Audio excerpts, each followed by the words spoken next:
करती है। तो एक एक करके हमारे पास तकरीबन चार अलग अलग जो है, यूं समझें कि टॉपिक्स हैं। और इन चार अलग अलग टॉपिक को पाइडेंटिक हो गई, मार्कडाउन, प्रॉम्प्ट इंजीनियरिंग और ओपन एजेंट एसजी के। तो सबसे पहले वाले को लेकर चलते हैं, प्रॉम्प्ट इंजीनियरिंग को। प्रॉम्प्ट इंजीनियरिंग जो है आपका, वो मैं इसको क्या करता हूँ कि एक प्रॉम्प्ट इंजीनियरिंग के नाम की फाइल बनाता हूँ।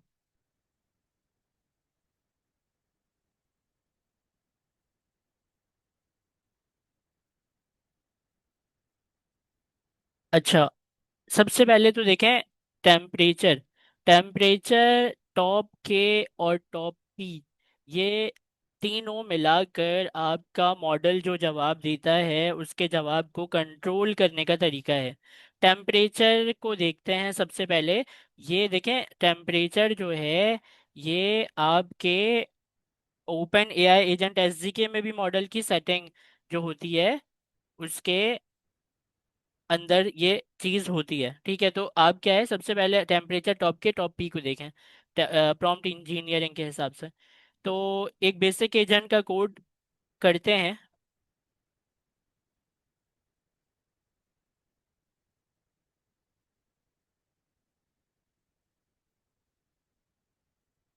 अच्छा, ये हमारे बेसिक एजेंट का कोड है, इसके अंदर कुछ चीज़ें हैं जो कि इंस्टॉल नहीं है, तो हम कर लेते हैं। जैसे कि uv add open AI agents. Uv init नहीं किया मैंने, यूवी एनएट,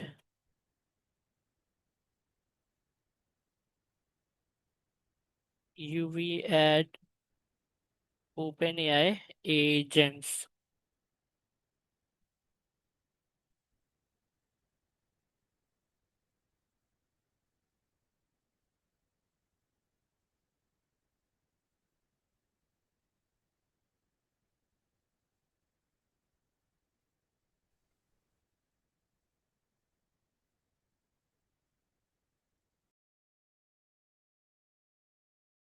अच्छा, तो देखें हुआ ये कि हमारा जो बेसिक एजेंट का कोड है ये हुआ है, इसके अंदर हमारा नेम होता है, इंसेक्शन है, मॉडल है। अब ये जो मॉडल हमने लगाया है जीपीटी 4.1 में नहीं, तो यहाँ पर कॉमा लगाकर हम इस मॉडल की सेटिंग, मतलब जो ये मॉडल जवाब देगा उसको हम क्या कर सकते हैं, मॉडिफाई भी कर सकते हैं।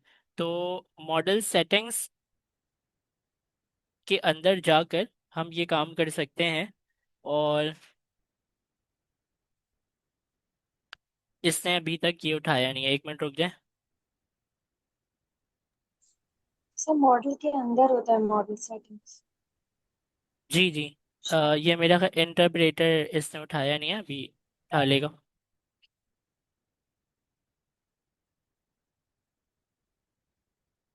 ठीक है, उठा लिया इसने। तो यहाँ पर आते हैं, मॉडल लिखते हैं, मॉडल सेटिंग।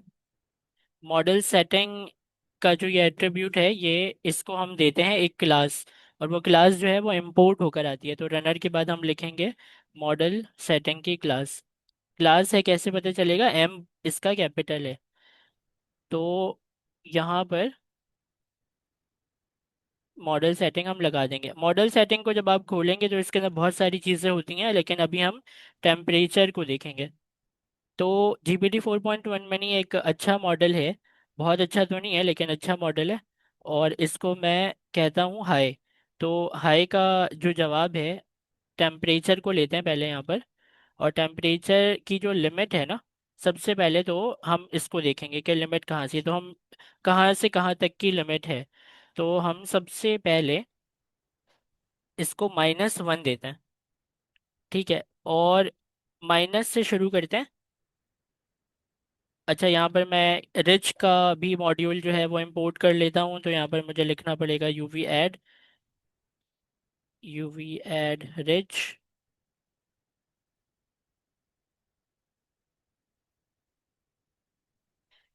ठीक है, अब चलाते हैं इसे, uv run main prompt engineering dot P Y है ये। Prompt engineering dot P Y.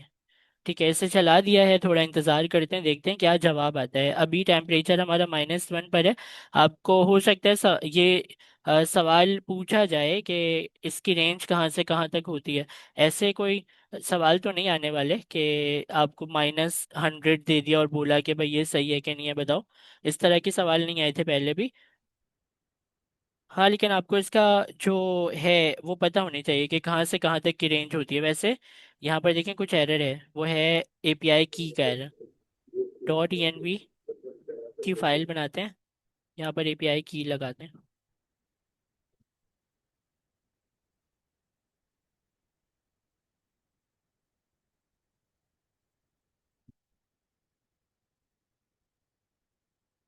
चलें दोबारा चलाते हैं।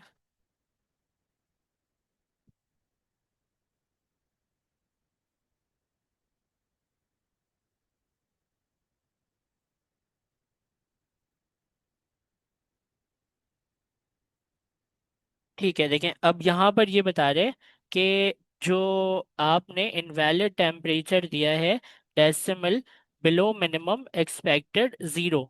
तो क्या है एक्सपेक्टेड वैल्यू ग्रेटर देन या इक्वल टू 0 होना चाहिए, बट गॉट -1 एनसीटी टाइप क्या है पैरामीटर।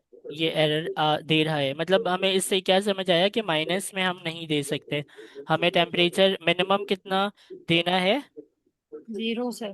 0। तो 0 या उससे ज्यादा। 0 पर ट्राई करते हैं, देखते हैं क्या जवाब आता है हाई का। Uv run prompt engineering dot P Y.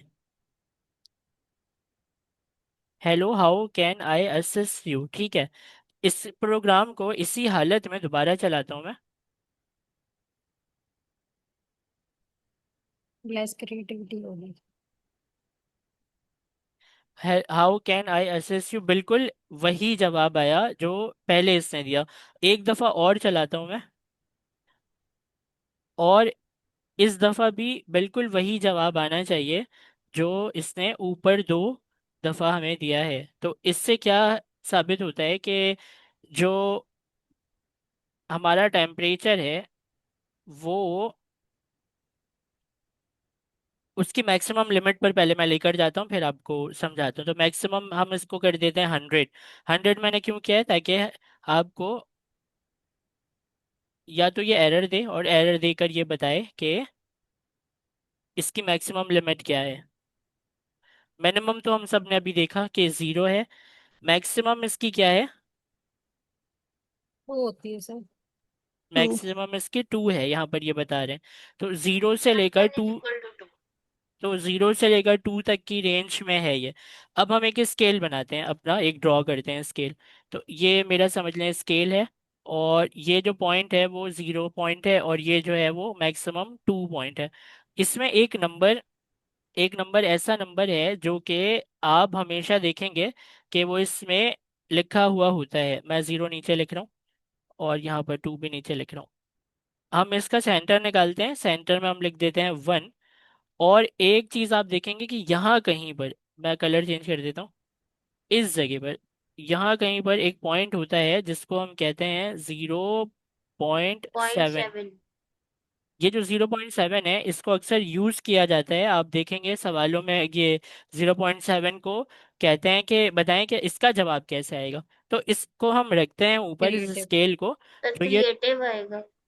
ये जो 2 है ये मैक्सिमम क्रिएटिव है, और मिनिमम क्रिएटिविटी की वैल्यू क्या है? 0। जीरो क्रिएटिविटी पॉइंट हो सेवन क्रिएटिविटी होती क्या है?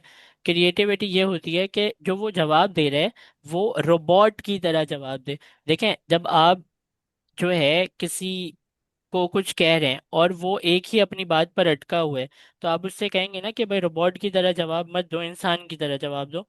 तो ऐसे ही कुछ इसके साथ भी है कि जब हमने इसको बोला कि हाय का जवाब दो, तो इसने बोला hello how can I assist you, फिर how can I assist you, फिर how can I assist you. एक ही जवाब वो 3 दफा दे रहा है। ठीक है, इसमें कोई क्रिएटिविटी नहीं है। अब मैं इसको 50 दफा भी बोलूंगा 0 टेम्परेचर पर तो ये यही जवाब देगा। तो हम क्या करते हैं, इसके मैक्सिमम टेम्परेचर पर इसे लेकर जाते हैं, 2 पर लेकर जाते हैं, और इससे कहते हैं कि अब हमें जवाब दे। तो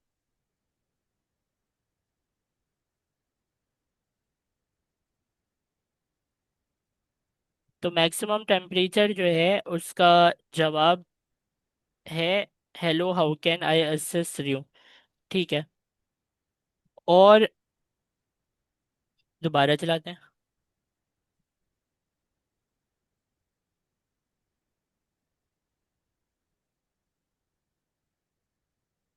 अच्छा, यहाँ पर आपकी हो सकता है थोड़ी सी कंफ्यूजन क्रिएट हो कि भाई ये ऐसे क्यों कर रहे हैं। देखें, एलएलएम मॉडल का ना काम करने का एक तरीका है। वो ये है कि उसके ट्रेनिंग डाटा के अंदर, देखें एलएलएम के पास दिमाग नहीं होता अपना, ये आर्टिफिशियल इंटेलिजेंस है तो सही, लेकिन इसके पास अपना दिमाग नहीं होता। ये जो भी जिस भी डाटा पर ट्रेन हुआ हुआ है, उस डाटा में जितनी ज्यादा तादाद में जो पॉसिबिलिटी मिलती है उसको वो यूज करता है। तो आप यहाँ पर देख रहे हैं कि टेम्परेचर मैंने 2 कर दिया है। 2 करने के बावजूद ये अपने इसी जवाब पर अटका हुआ है, ये जवाब चेंज नहीं करे। क्रिएटिविटी के मतलब होता है कि इसी जवाब को नए अंदाज में दो। ठीक है, तो हाई का जवाब जो है वो यही हो सकता है पॉसिबल। इसके ट्रेनिंग डाटा में सबसे ज्यादा यही जवाब है, इसीलिए ये जवाब दे रहा है। हमें अपने सवाल को चेंज करना पड़ेगा, जो इनपुट है हमारा। तो इनपुट को भाई चेंज करके कहते हैं कि how can I, who are you कहते हैं, हु आर यू। ठीक है, इसके बारे में पूछते हैं कि तुम कौन हो, और चलाते हैं इस प्रोग्राम को। तो मेरा ख्याल है कि इसमें आपको मैं अच्छे से दिखा पाऊंगा। तो पहले हम क्रिएटिविटी 2 रख कर रहे हैं। मैक्सिमम क्रिएटिविटी है इसकी टेम्परेचर 2 में।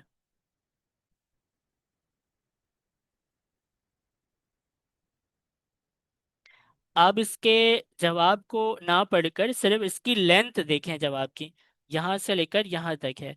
ठीक है, अब मैं टेम्परेचर को ज़ीरो कर रहा हूँ, और ज़ीरो करके मैं इस प्रोग्राम को दोबारा चला रहा हूँ।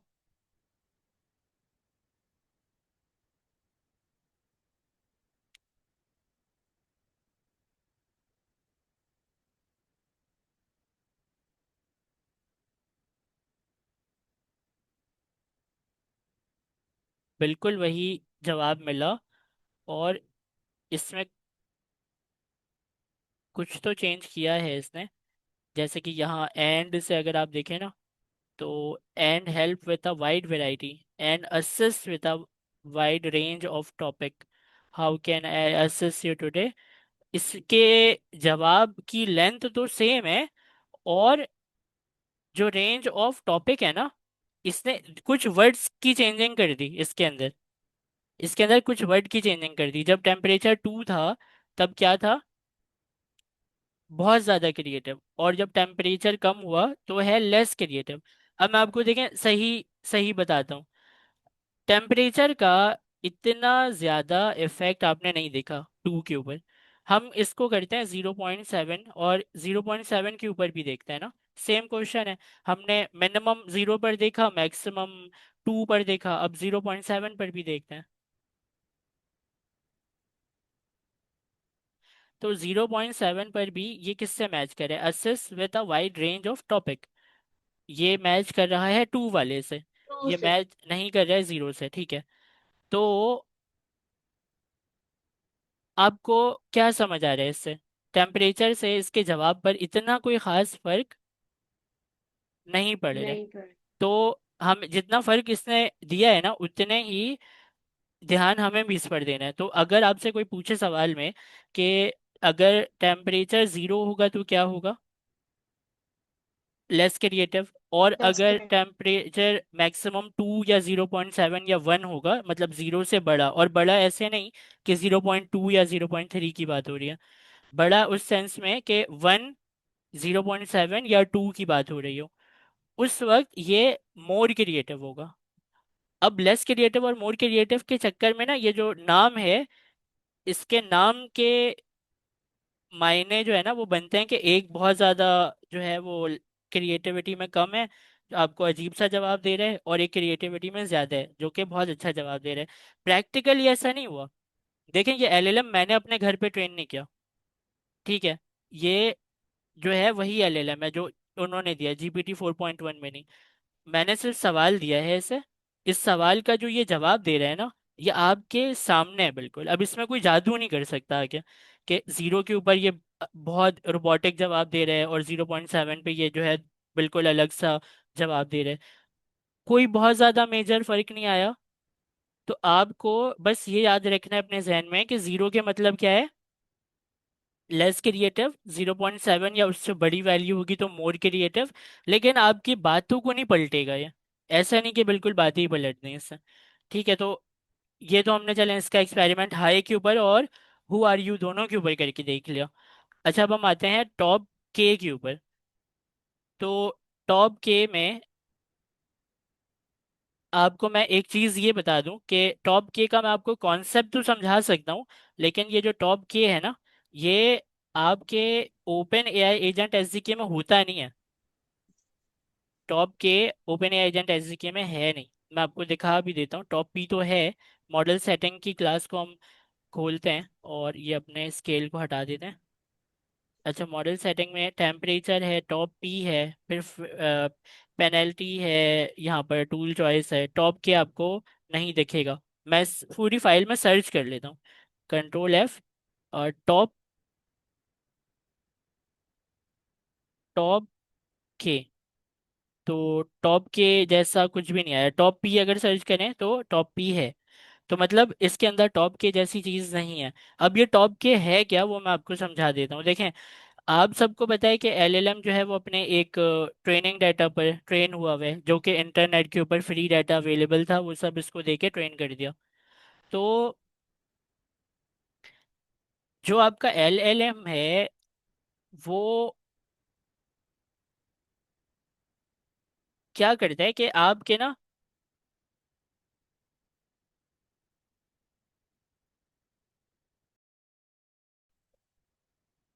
देखें, जो आपका टॉप के है, टॉप के में क्या करता है आपका एलएलएम, कि अगर एलएलएम आपका जवाब दे रहा है हाई का, ठीक है, हाई का जवाब दे रहा है, और इससे आप कहते हैं कि हाउ आर यू, तो वो क्या करता है, वो कहता है आई एम फाइन।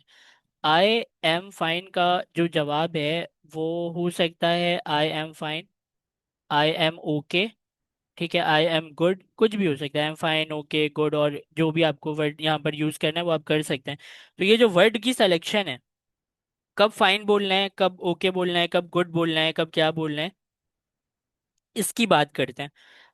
आपका जो टॉप के है, टॉप के ये करता है कि ये वाले जो वर्ड्स हैं जैसे कि फाइन, ओके, गुड, तो इसमें बहुत सारे वर्ड्स आ सकते हैं।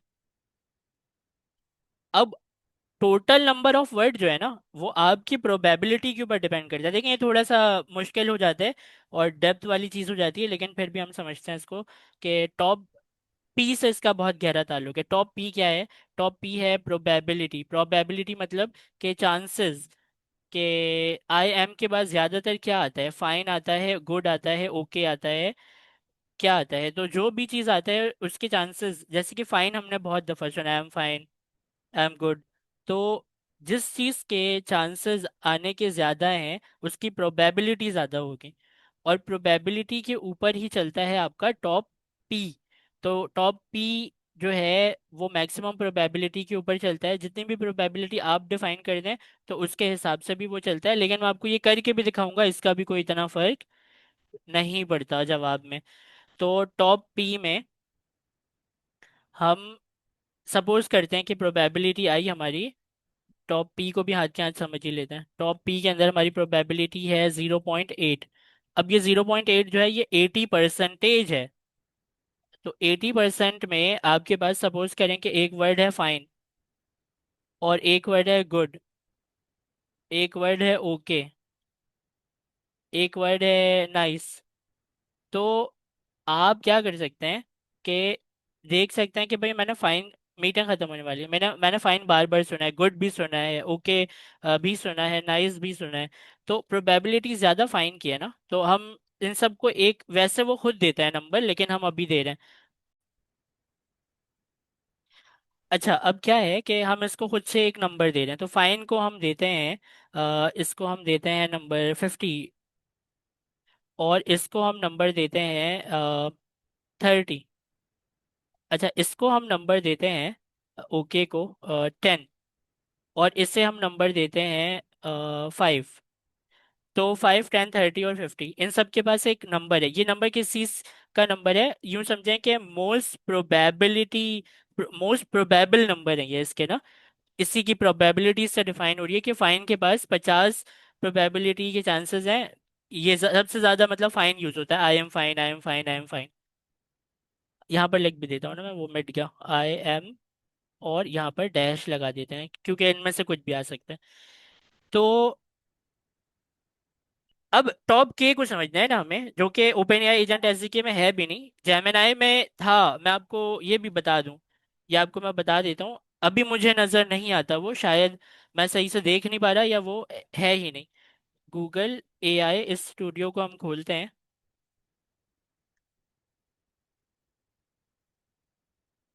यहाँ पर राइट साइड पर टॉप के आता था। इसके ऑप्शंस को खोलेंगे ना, तो यहाँ पर टॉप के नीचे की तरफ आता था, यहाँ पर टॉप पी है ना, तो टॉप के भी था यहाँ पर। लेकिन अब नहीं आता है वो, शायद वो एडिट के अंदर है, वो हटा दिया है, मुझे अब नजर नहीं आता टॉप के। तो टॉप के यहाँ पर भी नहीं है, और टॉप के ओपन एआई एजेंट एसडीके में भी नहीं है। समझ रहे हैं आप बात को? तो लेकिन टॉप के को हम वैसे समझ लेते हैं कि ये है क्या। अच्छा, तो टॉप के अब आपके पास कितने वर्ड हैं जो कि हमने प्रोबेबिलिटी के ऊपर उठाए? 4 वर्ड हैं। फाइन, गुड, ओके और नाइस, ठीक है, और ये सब इसके ऊपर आ सकते हैं। इससे आपका सेंटेंस खराब नहीं होगा। तो अगर मैं टॉप के को बोलूं कि 6 कर दूं, अगर मैं टॉप के को, तो ये 6 वर्ड उठाने की कैपेबिलिटी रखता है। तो आपके पास ये फाइन को भी उठा लेगा, गुड को भी उठा लेगा, ओके को भी और नाइस को भी। अगर मैं इससे कहूं कि ये 4 वर्ड को उठा सकता है, तो ये फाइन को उठा लेगा, गुड को उठा लेगा, ओके को उठा लेगा और नाइस को उठा लेगा। लेकिन अगर मैं इससे कहूं कि ये सिर्फ 2 वर्ड उठा सकता है, तो ये प्रोबेबिलिटी के हिसाब से वर्ड उठाएगा, क्योंकि अब 4 की बात नहीं हो रही है, अब हो रही है 2 की बात। इन चारों में से 2 को उठाना है। तो अब टॉप पी को देखें, टॉप पी कहता है कि 80% प्रोबेबिलिटी को आप मैच करके 2 वर्ड बना लो। तो कैसे बनेगा 2 वर्ड? क्या हम नीचे वाले 2 को मैच करके प्रोबेबिलिटी 80 बना सकते हैं? नहीं बना सकते। ऊपर वाले 2 को मैच करके बना सकते हैं, बिल्कुल बना सकते हैं, 50 और 30, 80। और टॉप के ने बोला कि आप 2 ही वर्ड सेलेक्ट कर सकते हैं, तो हमने क्या किया, हमने अपने 2 वर्ड सेलेक्ट कर लिए मोस्ट प्रोबेबिलिटी के हिसाब से। इसमें दोनों ने साथ काम किया, टॉप के ने भी साथ काम किया और टॉप पी ने भी साथ काम किया। टॉप पी का पार्ट कैसे था? प्रोबेबिलिटी चेक करना। टॉप के का पार्ट क्या था? नंबर ऑफ आपके टोकन या वर्ड कह लें, वो चेक करना। तो इसने कर लिया, अब 2 आ गया। अब इसके बाद सुने, अब आप ये कहेंगे कि इसमें ज्यादातर चांसेस किस चीज के हैं? के फाइन, क्योंकि इसकी प्रोबेबिलिटी सबसे ज्यादा है। लेकिन जो प्रॉम्प्ट इंजीनियरिंग की डॉक्यूमेंट है ना, वो इस बात को मेंशन करती है कि इनमें से ये लगे या ये लगे, ये फैसला एलएलएम का बिल्कुल रैंडम होता है। ये भी लगा सकता है उठा के वो, इसकी प्रोबेबिलिटी कम है तो क्या हुआ, ये भी लगा सकता है। ये जो डिसीजन ले लिया है उसने ना, 2 को मिलाकर, 50 और 30 को 80 मिलाकर प्रोबेबिलिटी के अपने 2 वर्ड निकाल लिए, उसमें से कौन सा लगाना है इस जगह पर, वो रैंडम होता है फैसला उसका, कि फाइन लगाऊं या गुड लगाऊं। क्योंकि दोनों ही सही है, उसको पता है दोनों ही सही है। तो आपको टॉप के, टॉप पी और टेम्परेचर समझ आया। मैं आपको टॉप पी करके दिखाता हूँ। टॉप पी का कितना इफेक्ट पड़ता है, हम भी तो देखें जरा कि कितना इफेक्ट पड़ता है। चले यहाँ पर आते हैं, और यहाँ पर आकर मैं लिखता हूँ टॉप पी। टॉप के है नहीं ना, तो इसलिए टॉप पी हम देंगे। तो टॉप पी को अगर ये मुझे बता दे तो ज़्यादा बेहतर होगा कि टॉप पी की वैल्यू कहाँ से कहाँ तक होती है। यहाँ पर नहीं लिखा है, तो मैं आपको बता देता हूँ, ये -2 से +2 तक है।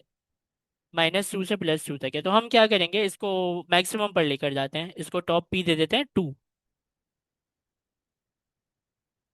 टॉप पी का टू बनता नहीं है, जब इसकी परसेंटेज के ऊपर वैल्यू आ रही है ना, तो टॉप पी टू हो ही नहीं सकता, ये होगा वन, ताकि वो 100% बने। हम एरर लेकर आते हैं, एक काम करते हैं, ज्यादा वैल्यू देते हैं, वो हमें एरर देगा, खुद ही समझ आ जाएगा।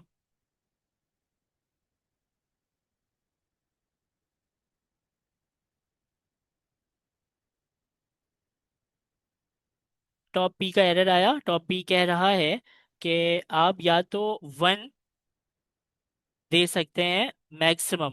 आपको समझ आई ना बात, डेसिमल वैल्यू में अगर ये काउंट कर रहे हैं, मैंने क्या सोच के बोला कि डेसिमल वैल्यू में अगर ये काउंट कर रहे हैं, तो वन जो है वो किसके बराबर होगा, 100% के। 100%। और जीरो जो है वो सबसे कम होगा, 0% के। तो ये वन से लेके जीरो के दरमियान ही घूम सकती है, इसकी वैल्यू टू नहीं हो सकती, या -2 नहीं हो सकती है इसकी वैल्यू।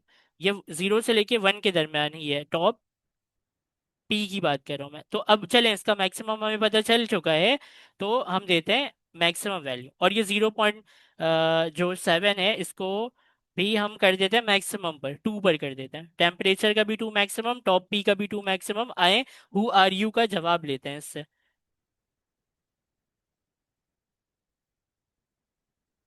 मैक्सिमम के मतलब क्रिएटिविटी ज्यादा होने के है। दोबारा चलाते हैं।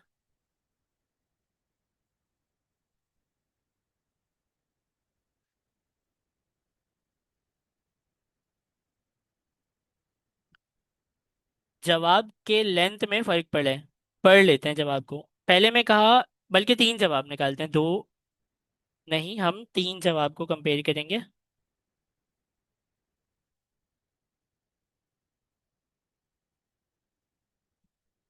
ठीक है। I am an A I model created to assist you with the information. ठीक है, ये वाली लाइन को यहाँ से हम मैच करेंगे तो ये मैच नहीं हो रही है, लेकिन यहाँ से मैच हो रही है। I am an A I model created to assist you तक तो है, यहाँ पर भी विद इंफॉर्मेशन, यहाँ पर विद वेरियस टास्क। यहाँ पर क्या किया है, वर्ड चेंज किया है इसने, विद वेरियस टास्क कर दिया, नीचे विद इंफॉर्मेशन कर दिया। ठीक है, पहले और तीसरे में। अच्छा, आंसर क्वेश्चन, यहाँ पर आंसर योर क्वेश्चन है, यहाँ पर आंसर क्वेश्चन है।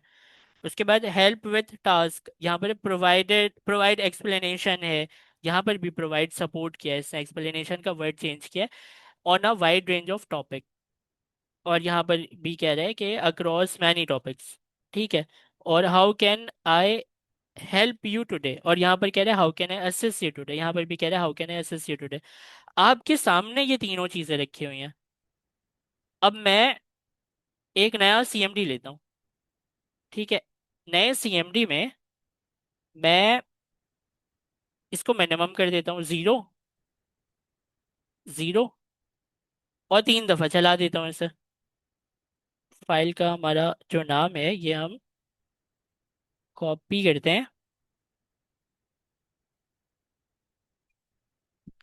यूवी रन, फाइल का नाम, एंटर। ठीक है, अब ये लीस्ट अमाउंट पर है अपने, टेम्परेचर जीरो, टॉपी जीरो।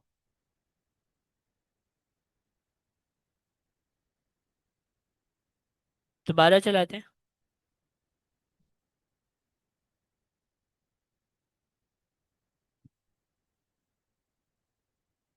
दोबारा चलाते हैं।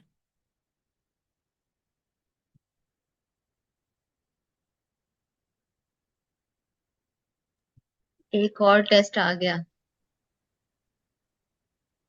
सारी जिंदगी टेस्ट ही देंगे क्या हम लोग? अब क्या ये इसका जवाब पढ़ें आप, और इसके जवाब को हम देखते हैं। I am an chat GPT, I am an chat GPT, I am chat GPT. An AI language created with OpenAI, और an AI model created with OpenAI AI model same है। आई एम हेयर टू, यहाँ पर information है तीनों में, तीनों की length same है। Provide explanation, provide explanation, provide explanation, assess you.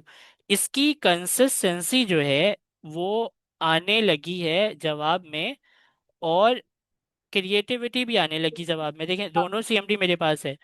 Least value जब आपने इसकी रखी है, जैसे कि टेम्परेचर जीरो, और उससे भी जीरो कर दिया, तो क्या हुआ कि ये आया।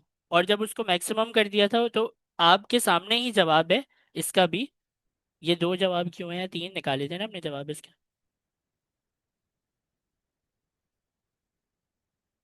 चलें दो से ही देख लेते हैं। एक ये है और एक ये है। तो इन दोनों में जो आपको जवाब मिला है वो, उसके अंदर कुछ कुछ वर्ड्स के अंदर डिफरेंस है जवाब में। बहुत मेजर फर्क नहीं है इसमें। तो मेरा ख्याल है कि आप इस चीज़ को समझ चुके कि मैक्सिमम वैल्यू में क्या होगा, मिनिमम में क्या होगा। हम 15 मिनट के बाद इससे स्टार्ट करते हैं, ठीक है। देखें, चैट जीपीटी ने भी आपको वही चीज़ बताई कि टेम्परेचर क्या है, टॉप के क्या है, टॉप पी क्या है। मैंने इससे क्या पूछा कि what is your temperature value, top K and top P value, GPT models के बारे में मैंने इससे पूछा। अब मैं यहाँ पर कह रहा हूँ कि what if temperature is temperature is temperature is 0.3 and top K is 5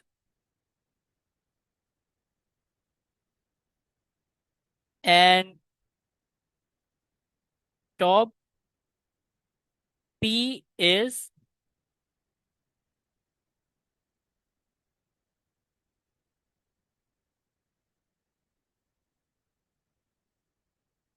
0.3।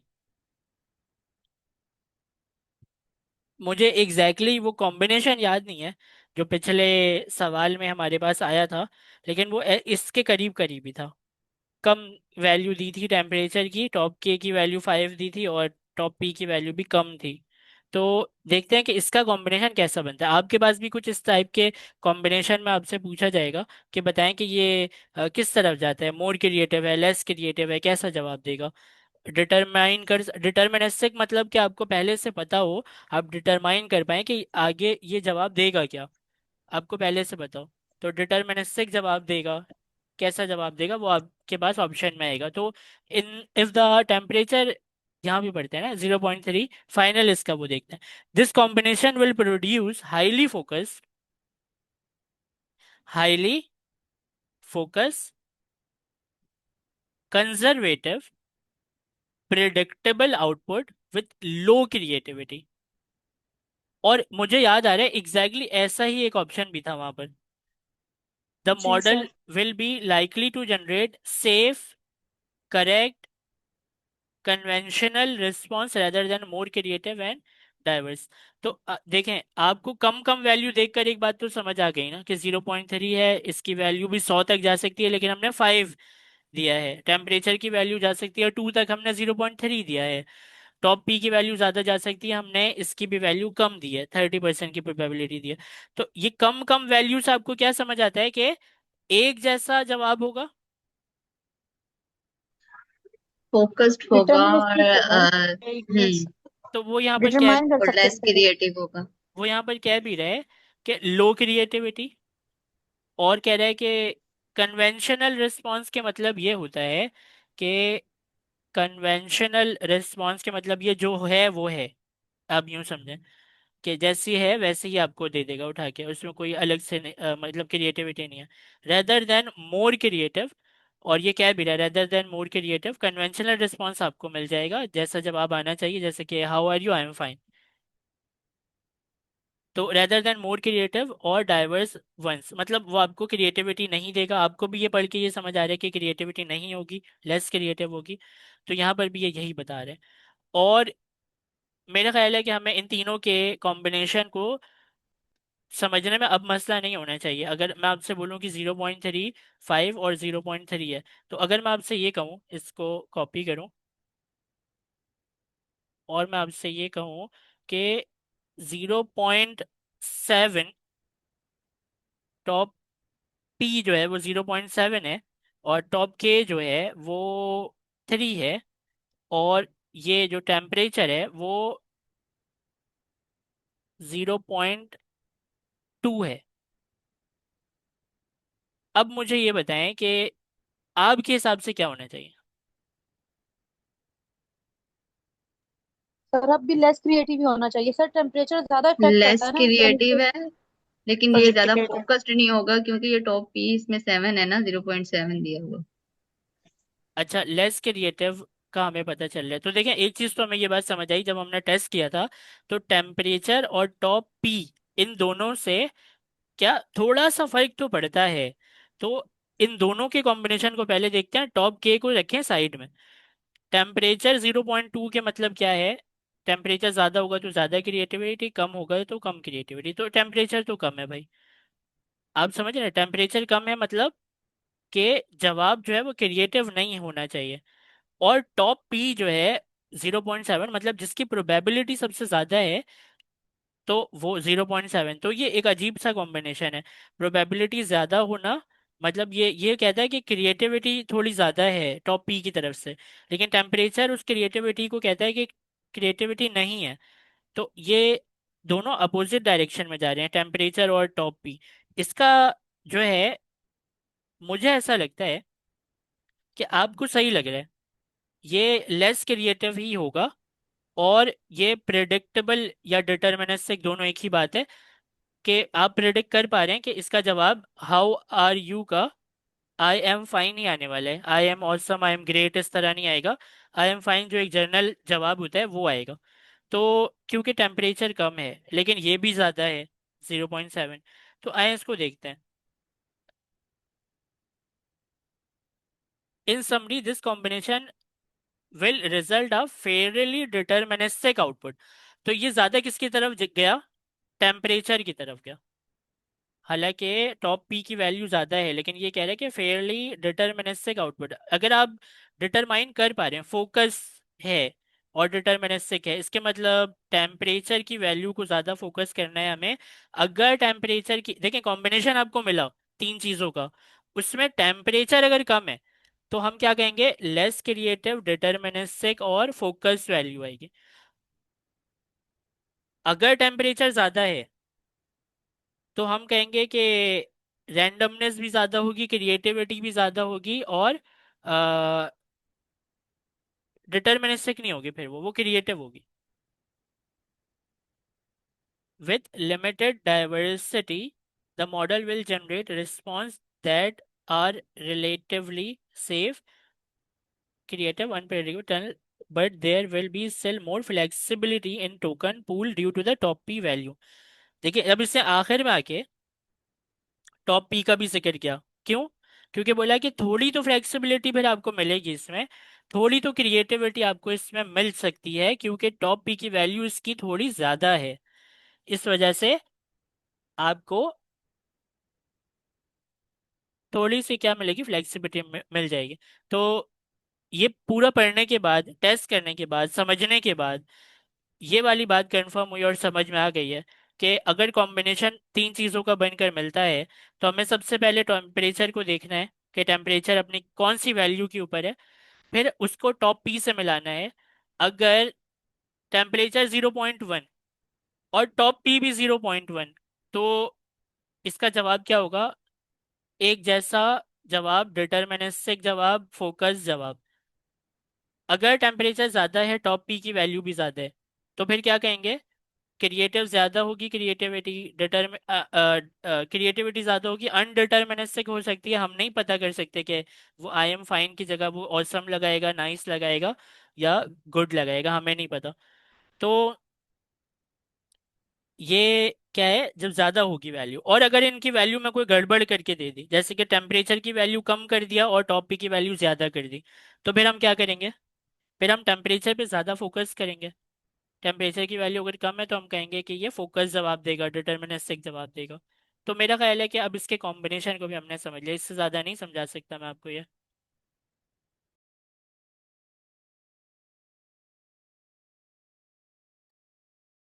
देखें, ये मैंने ना प्रॉम्प्ट इंजीनियरिंग की दोनों गाइड ओपन कर लिए, ठीक है। 4.1 और 4 और 5 भी।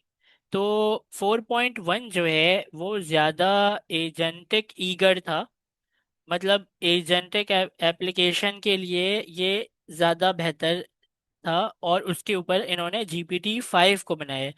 तो GPT-5 जो है वो एक अच्छा मॉडल है, लेकिन क्या है कि GPT-5 एक रीजनिंग मॉडल भी है साथ में, और GPT-4.1 नॉन रीजनिंग मॉडल है। अच्छा, एजेंटिक एप्लीकेशन के लिए GPT-4.1 जो है वो बेहतर है। 5 जो है वो एजेंटिक एप्लीकेशन के हिसाब से नहीं बना। तो हमें क्या करना है, हमें इन दोनों के दरमियान अपने सवाल के हिसाब से देखना है। Save system message for sensitive data, देखें अगर कोई ऐसा यूजर है जिसका डाटा सेंसिटिव है, तो आप उसको सिस्टम प्रॉम्प्ट में ये बात मेंशन करेंगे कि कभी भी वो क्या ना करे, अकाउंट का बैलेंस किसी यूजर को ना बताए। ये कितनी गलत बात होगी कि या मैं नहीं, आपके अ, जो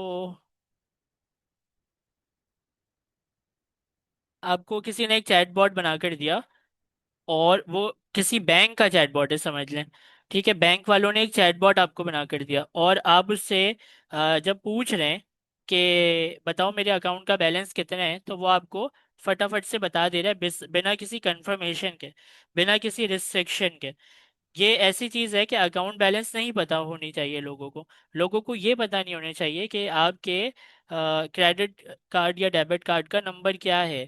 ठीक है, तो ये कुछ ऐसी सेंसिटिव इंफॉर्मेशन होती है जो नहीं पता होनी चाहिए। तो आप प्रॉम्प्ट इंजीनियरिंग के अंदर ये मेंशन करेंगे कि सेंसिटिव डाटा को सेव करे, वो लीक ना करे।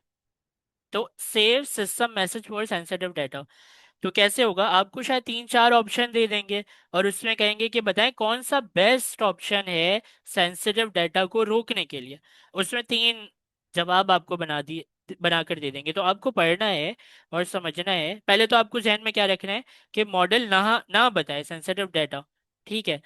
और उसमें पॉसिबिलिटी क्या हो सकती है कि वो मुझसे कंफर्म कर ले कि मैं कौन हूँ, और फिर बता दे। एक ये पॉसिबिलिटी है। अब अगर आपके पास 3 या 4 MCQs के सवाल आ गए, तो आपको सिंपल पढ़ना है, और अब जहन में ये रखना है कि सेंसिटिव डाटा शेयर ना हो, लेकिन अगर वो कंफर्म करे तो शेयर हो भी जाए। ये 2 बातें रख के सवाल को पढ़ें। जो ज्यादा आपको लगे सही है जवाब, उस पर आप टिक लगा दीजिएगा। तो इसका ये है सेफ सेंसिटिव डाटा, क्योंकि सिस्टम प्रॉम्प्ट के अंदर आपको ये बताना है कि सेंसिटिव डाटा लीक ना हो, और आपको ऐसे ही 3-4 MCQs के जवाब मिलेंगे। उसमें से बेस्ट जवाब जो होगा वो आप सेलेक्ट करके अपने हिसाब से लगा लीजिएगा। चेन ऑफ थॉट और ट्री ऑफ थॉट, ये क्या है? चेन ऑफ थॉट क्या है, ट्री ऑफ थॉट क्या है? देखें, हमें समझना है chain of thought prompting. Chain of thought prompting है क्या? तो सबसे आसान तरीका है कि आप जाएं चेन ऑफ थॉट प्रॉम्प्टिंग, और आप चैट जीपीटी को बोलें कि भाई मुझे बताओ कि चेन ऑफ थॉट प्रॉम्प्टिंग है क्या, कि ये चेन ऑफ थॉट प्रॉम्प्टिंग क्या है, explain in easy, explain with easy example, ठीक है।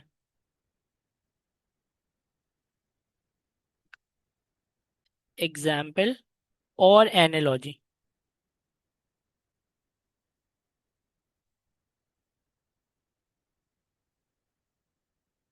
चेन ऑफ थॉट जो है, ये एक टेक्निक है जिसमें हम एआई को स्टेप बाय स्टेप सोचने के लिए गाइड करते हैं। अब सोचना, एआई को सोचना मतलब एआई जो है वो रीजनिंग कर रहा है, तो वो एक अलग चीज है। कुछ मॉडल नॉन रीजनिंग है। GPT-4.1 रीजनिंग है या नॉन रीजनिंग है, कौन बताएगा?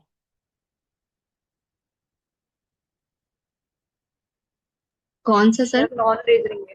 जीपीटी नॉ four point non one reasoning. Non reasoning. GPT-4.1 non reasoning है, ठीक है। तो लेकिन वो अपने क्या है, ट्रेनिंग डाटा से आपको जवाब देता है। तो अगर आप ये चाहते हैं कि एक नॉन रीजनिंग मॉडल आपके रीजनिंग वाले मॉडल की तरह काम करे, तो उसको बेस्ट तरीका ये होता है उसको प्रॉम्प्ट देने का, कि आप सारे के सारे प्रॉम्प्ट को जो है वो एक साथ ना लिखकर स्टेप बाय स्टेप में क्या करें, लिख कर दें। जैसे कि आप एक बहुत लंबा नोट ना लिखें, आप स्टेप बाय स्टेप, स्टेप 1 में ये काम करो, स्टेप 2 में ये काम करो, स्टेप 3 में ये काम करो, स्टेप 4 में ये काम करो। स्टेप बाय स्टेप अगर आप उसको गाइड करेंगे तो वो एक साथ आपकी बताई हुई चीजें और स्टेप बाय स्टेप बताई हुई चीजें, इन दोनों में बेहतर रिजल्ट किसका आएगा? स्टेप बाय स्टेप वाले का आएगा। तो यहाँ पर वो यही कह रहा है कि एक टेक्निक है जिसमें हम एआई को स्टेप बाय स्टेप सोचने के लिए गाइड करते हैं, जिससे वो अपने जवाब तक पहुंचने के लिए लॉजिकली फॉलो करता है। इस टेक्निक में एआई को डायरेक्ट आंसर देने के बजाय उससे पहले हर स्टेप को सोचने और इवेल्युएट करने के लिए कहा जाता है। जैसे कि उसने एक जवाब दिया और जवाब दे के आपको दिखा दिया, तो उसके बीच में हमने स्टेप बाय स्टेप जो हमने इसको बोला है कि भाई पहले तो खुद उसको वैलिडेट करो ना, खुद इवेल्युएट करो। मतलब खुद चेक करो कि तुमने जो जवाब दिया है क्या वो जवाब सही है भी कि नहीं है। अगर उसको ट्रेनिंग डाटा से एक जवाब मिल गया और जवाब मिला और उसने पहले उसको चेक किया कि भाई हाँ जो मैं जवाब दे रहा हूँ वो जवाब सही है, तो फिर तो क्या है कि वो जवाब दे दो मुझे। लेकिन अगर तुम्हें खुद ही लगता है कि वो जवाब सही नहीं है, तो फिर कोई और जवाब ढूंढो और मुझे सही वाला जवाब दो। इसको हम आसान जबान में ऐसे भी कह सकते हैं कि अपने एआई मॉडल को अपने दिए हुए जवाब में अगर कॉन्फिडेंस है तो फिर क्या करो कि मुझे वो जवाब दे देना। अगर खुद को तुम्हें कॉन्फिडेंस नहीं है तो मुझे वो जवाब ना देकर कोई और जवाब दो मुझे जिस पर तुम्हें कॉन्फिडेंस है। जैसे कि सर एग्जाम्पल में, जी जी, सर क्या बता रहे हैं? क्या बता रहा हूँ? मैं चेन ऑफ थॉट बता रहा हूँ। आप अभी आई हैं? Chain of. सर हाँ, मैं कहीं भी थी। अच्छा, चेन ऑफ थॉट मैं बता रहा हूँ। इसमें चेन ऑफ थॉट क्या होता है? स्टेप बाय स्टेप सोचने के स्टेप लिए। बाय स्टेप, जी जी जी। हाँ, हम एआई को गाइड करते हैं कि इससे, बस इसकी ना पूरी डेफिनेशन यही है कि एआई को सर वो स्टेप बाय। ऐसा ही होता है ना, स्टेप बाय स्टेप के मतलब हम अपने आंसर को स्टेप बाय स्टेप इम्प्रूव करवा सकते हैं उससे। आंसर को स्टेप बाय स्टेप इम्प्रूव नहीं कराते, हम उसको गाइड करते हैं कि स्टेप बाय स्टेप सोचो और उसको खुद इवेल्युएट करो। मतलब चेक करो कि जो तुम जवाब दे रहे हो वो सही है कि नहीं है, और फिर मुझे जवाब देना। रीजनिंग सर करवाते ये सर वो वाला बोलिए। कॉन्टेक्स्ट था जब हम कह रहे थे कि हम उसको स्टेप्स में काउंट, मतलब अपना जो है वो प्रॉम्प्ट स्टेप में डिफाइन करते हैं। अपना प्रॉम्प्ट स्टेप में डिफाइन करना, बिल्कुल। इसकी एग्जाम्पल सर भी है ठीक है नीचे। जी। अगर आप जी एआई जी से जी। ये पूछते हैं कि अगर मुझे 75% मार्क्स चाहिए और मेरे पास अभी 60% हैं, तो मुझे कितना एडिशनल स्कोर चाहिए? तो अगर आप चेन ऑफ थॉट यूज करते हैं तो एआई इस तरह से सोचने लगेगा। किस तरह सोचेगा भाई? वो पहले वो अपने आप से पूछता है।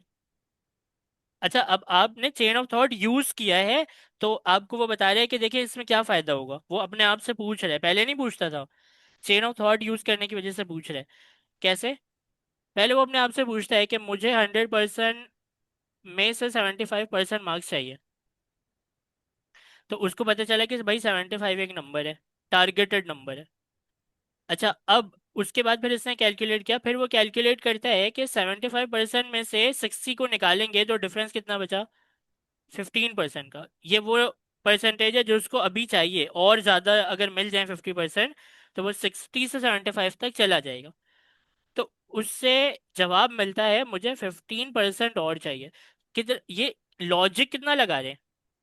मतलब कैलकुलेशन परफॉर्म कर रहे हैं, टारगेटेड वैल्यू देख रहे हैं कहाँ तक उसको यूज़र को जाना है, फिर कहाँ तक वो था, उसको उससे डिफरेंस निकाला कि अच्छा 50% इसको और चाहिए, और 15% जो है वो लॉजिकली कैलकुलेशन करके इसको जवाब मिला कि भाई 50%। अब क्या करेगा? इस प्रोसेस में एआई अपने स्टेप को लॉजिकली फॉलो करके आंसर तक पहुंचता है।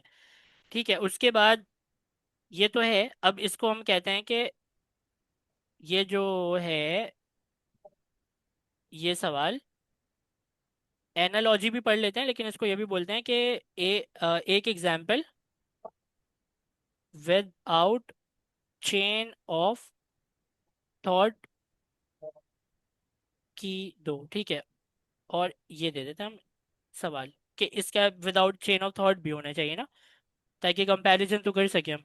और एनालॉजी भी पढ़ लेते हैं ऊपर वाले की। मान लो आप एक दोस्त को एक क्वेश्चन पूछ रहे हो, अगर मुझे 75 रुपए चाहिए और मेरे पास 60 रुपए हैं तो मुझे ये तो वही बात हो गई कि आपने उसको बोला कि मुझे 75 चाहिए, आपके पास 8 रुपए। तो वो चेन ऑफ थॉट करके क्या करेगा, पहले वो 75 को समझेगा कि चाहिए 75, और ये देखेगा कि 60 अभी हैं, फिर उन दोनों को कैलकुलेट करेगा। तो इससे क्या होगा, गलती के चांसेस मिनिमम हो जाएंगे, क्योंकि कैलकुलेशन पे गड़बड़ नहीं होगी। जो भी डिफरेंस आया 15 रुपये, मतलब वो इससे बता दिया कि 15 रुपये का फर्क है। तो अच्छा है, इसका स्पेसिफिक आंसर यही है ना, स्टेप बाय स्टेप गाइड।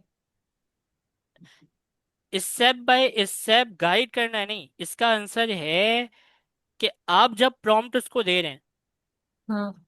तो आप उसको स्टेप बाय स्टेप दे रहे हैं ताकि वो बेहतर परफॉर्म कर पाए। और एआई की तरफ से आप सोचें तो वो आपके जवाब को देने से पहले अपने आप से पूछे कि क्या मैं सही जवाब दे रहा हूँ, वो कैलकुलेशन परफॉर्म करे।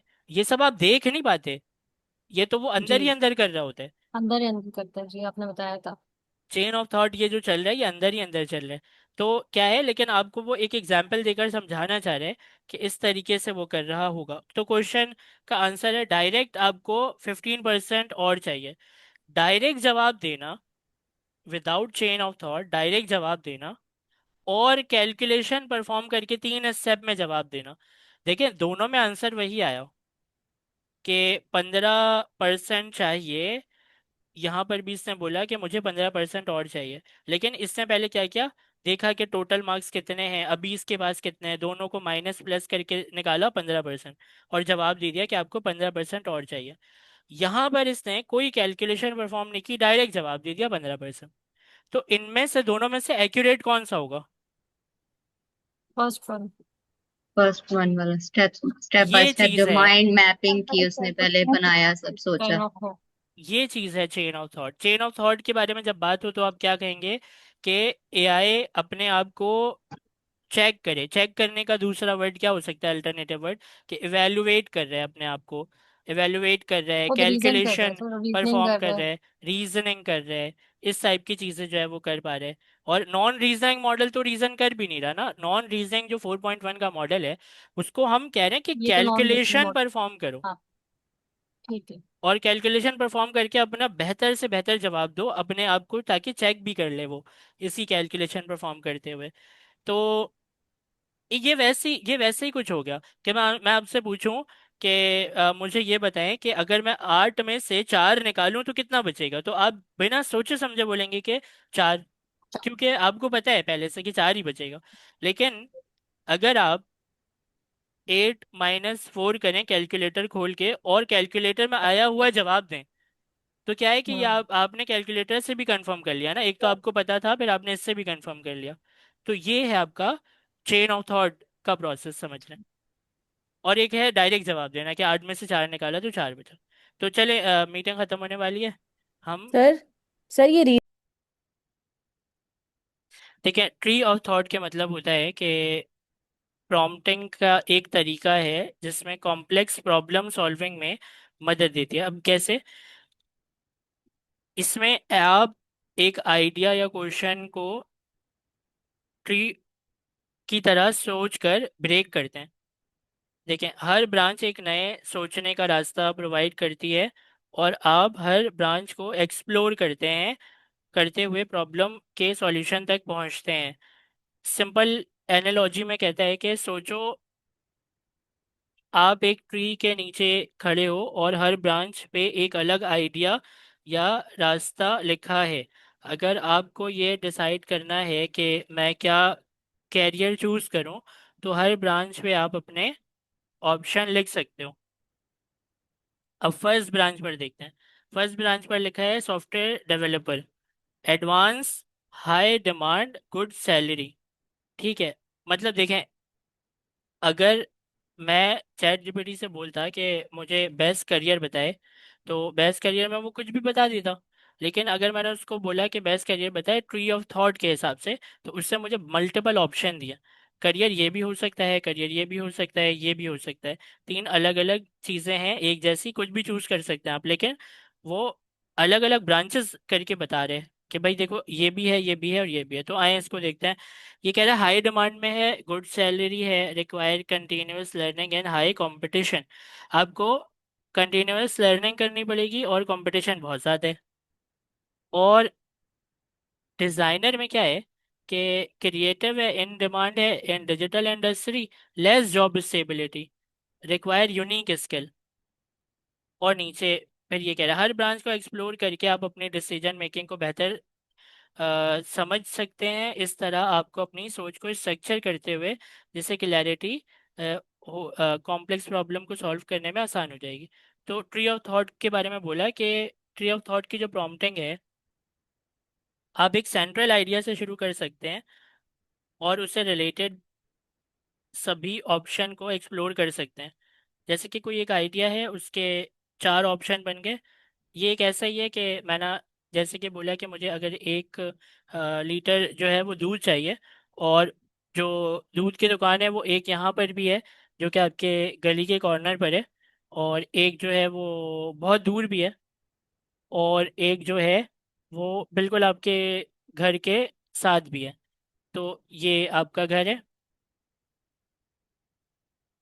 ठीक है, अब क्या है कि पॉसिबिलिटी क्या है कि आप ज़्यादातर चांस है कि यहाँ से लेंगे, लेकिन अगर हो सकता है ये दुकान बंद हो तो आपको यहाँ भी जाना पड़ सकता है। तो यहाँ पर जाने के लिए रास्ते में अगर कोई हर्डल है तो वो भी आपके दिमाग में होना चाहिए कि आप यहाँ पर जा रहे हैं, तो ये वाली जो जगह है ना यहाँ पर ये रास्ता ख़राब है, तो आपको क्या है शूज़ पहन के जाना है, चप्पल में मत जाइएगा वरना आपके पैर गंदे हो जाएंगे। तो ये क्या एक पॉसिबिलिटी बन गई ना इस वाले दुकान की। और इस वाले दुकान की जो कि बहुत दूर है, क्योंकि हो सकता है ये बंदा आज ही दोपहर में इंतकाल कर गया हो। तो ये जो है साइड, ये वाला, यहाँ जाने के लिए आपको जहन में रखना है कि क्यों, अगर ये दोनों बंद हुए तो बाइक लेकर जानी पड़ेगी या आप कोई गाड़ी करके जाएंगे, है ना, क्योंकि ये बहुत दूर है। तो अब 3 पॉसिबिलिटी बन गई एक ही chain of thought, tree of thought में। आप समझ रहे हैं, अलग अलग ब्रांचेस बन गए एक ही काम को करने के लिए। तो ये है ट्री ऑफ थॉट, काम एक ही हो रहा है, लेकिन जैसे यहाँ पर इसको बोलना ना करियर चूज करो, तो सॉफ्टवेयर डेवलपर, डिजाइनर, टीचर भी बन सकते हैं आप। तो ये है। आपको नहीं समझ आया? एक ही काम को करने के लिए और क्या अलग समझा। अलग पॉसिबिलिटी हो सकती है, और उसके हिसाब से अलग अलग सोचना कि ऐसे करना है तो फिर इसका क्या करना पड़ेगा इसको ऐसे करने के लिए, या अगर इस तरह करना है तो क्या क्या पॉसिबिलिटी होगी, इसको करना है तो क्या पॉसिबिलिटी हो सकती है। उसको हम कहते हैं ट्री ऑफ थॉट। सर तो यानी डिफरेंट डायरेक्शंस में सोचना, एक ही चीज को डिफरेंट डायरेक्शंस में सोचना। हाँ, ये सही एग्जाम्पल आपने दिया, एक ही चीज को डिफरेंट डायरेक्शन में सोचना, एक ही चीज को डिफरेंट डायरेक्शन में सोचना, ये है इसकी सही एग्जाम्पल। सही है। तो ये हमने क्या किया, अपना प्रॉम्प्ट इंजीनियरिंग जो है वो कंप्लीट कर लिया है। और इसको अब हम कहते हैं कि हमें मार्कडाउन में क्लिकेबल इमेज को कैसे यूज करते हैं वो बताओ। तो इसकी बहुत आसान एक निशानी है।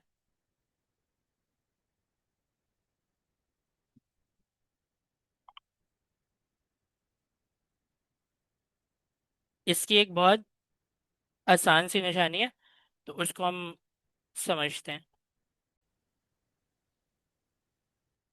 आइए ज़रा इसको हम चैट जीपीटी से पूछते हैं कि how can I create,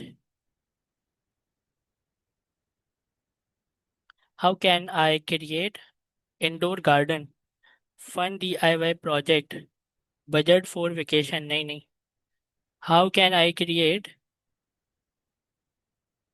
clickable image with tool tip, यही है ना, clickable image with tool tip in markdown.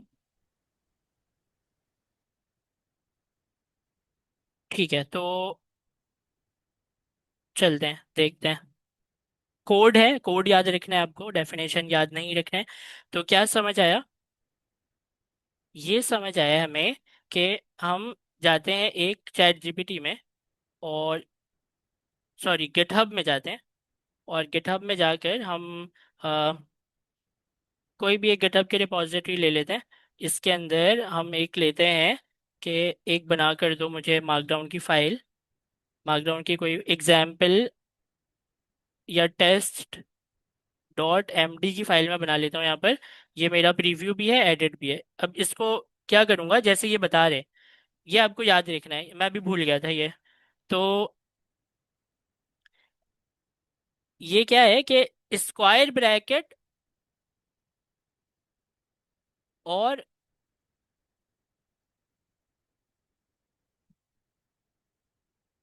ये मुझे कुछ गड़बड़ यहाँ पर लग रही है कि ये ऐसे क्यों है।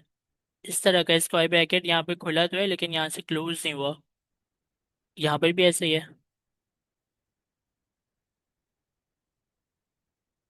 नहीं सर नहीं वो ये इमेज टूल टिप के बाद पाथ दिया हुआ है ना, उसके बाद क्लोज हो रहा है। नहीं, ये मुझे कुछ सही नहीं लग रहा है। देखें, ये काम तो सही कर रहा है लेकिन हम इसको लिख कर देखते हैं। कैसे लिखते हैं? क्लिकेबल, क्या बोला है कि clickable image with tool tip. Clickable image with tool tip. तो हम एक ऐसा इमेज, क्लिकेबल इमेज बना रहे हैं जो कि क्या हो, जो कि क्लिकेबल हो, उसको क्लिक करें तो उसके ऊपर टूल टिप भी है। तो देखें, इस तरह करना है हमें कि एक इमेज है, clickable image with tool tip. मतलब आप इमेज के ऊपर क्लिक करें तो वो आपको कहीं पहुंचाने की पावर भी रखता है। आप इमेज के ऊपर क्लिक करें तो वो आपको एक जगह से दूसरी जगह, दूसरी वेबसाइट में पहुंचा दे। और टूल टिप के मतलब होता है कि उसके ऊपर जब आप माउस रखें तो वो आपको बताए कि वो क्या चीज़ है। ये दो चीज़ें, ये कैसे बनेंगी मार्कडाउन में? तो सबसे पहले तो आपको ये करना पड़ेगा कि स्क्वायर ब्रैकेट को लगाने और राउंड ब्रैकेट को लगाने। इससे क्या होता है देखते हैं। तो हम आते हैं अपने गिटहब में। स्क्वायर ब्रैकेट और राउंड ब्रैकेट, ये स्ट्रक्चर आप याद रखिएगा। स्क्वायर ब्रैकेट और राउंड ब्रैकेट वाला। अच्छा, इसके पहले वाले में क्या लिखते हैं? पहले वाले में मैं लिख देता हूँ ताहा। और दूसरे वाले में मैं लिख देता हूँ google.com।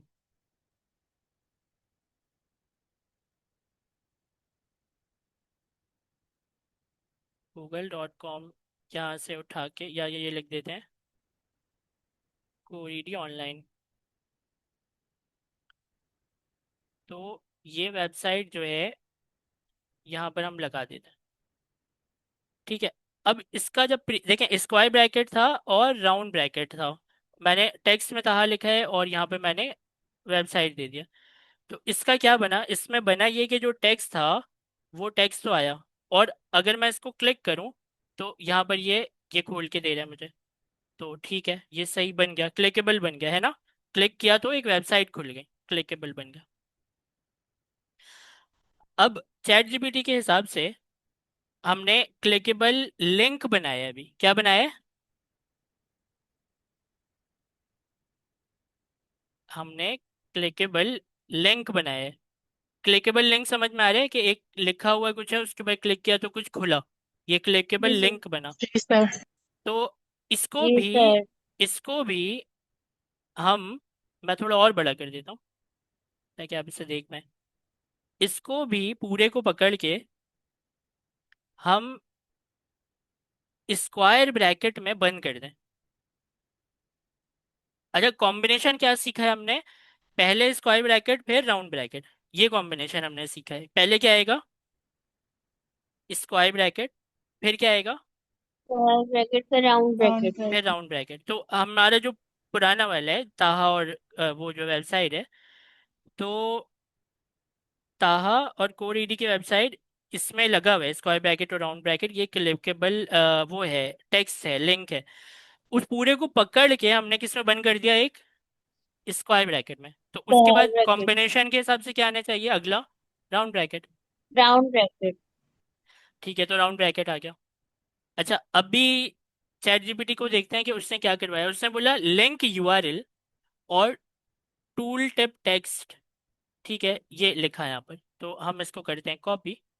और इससे नीचे बल्कि बहुत अच्छे से लिख कर दिया हुआ है। तो यहाँ पर हम देखेंगे क्लिक हेयर टू विजिट। ये पूरा उठाते हैं, इसको हम कर लेंगे मॉडिफाई अपने हिसाब से, और इसके राउंड ब्रैकेट में डाल देते हैं। अच्छा, एग्जाम्पल HTTP और example.com, तो ये तो अब हमारे पास है ना वेबसाइट। तो हम क्या करते हैं कि वेबसाइट का जो ये लिंक है इसे हम कॉपी करते हैं और यहाँ पर आकर इससे पेस्ट कर देते हैं। सॉरी, गलत कर दिया मैंने कुछ। यहाँ से दोबारा से पकड़ते हैं, पहले इसको मिटाते हैं और यहाँ पर पेस्ट कर देते हैं। ठीक है, अब सही हो गया। अच्छा, उसके बाद क्लिक हेयर टू विजिट, यहाँ पर मैं लिखूंगा कि click here to visit core ED website. अभी इसका प्रीव्यू देखते हैं क्या बना। तो प्रीव्यू में इस तरह कुछ आ रहे हैं मेरे पास। अच्छा, इसमें एक चीज मिसिंग है, वो है शायद एस्केलेमेशन मार्क।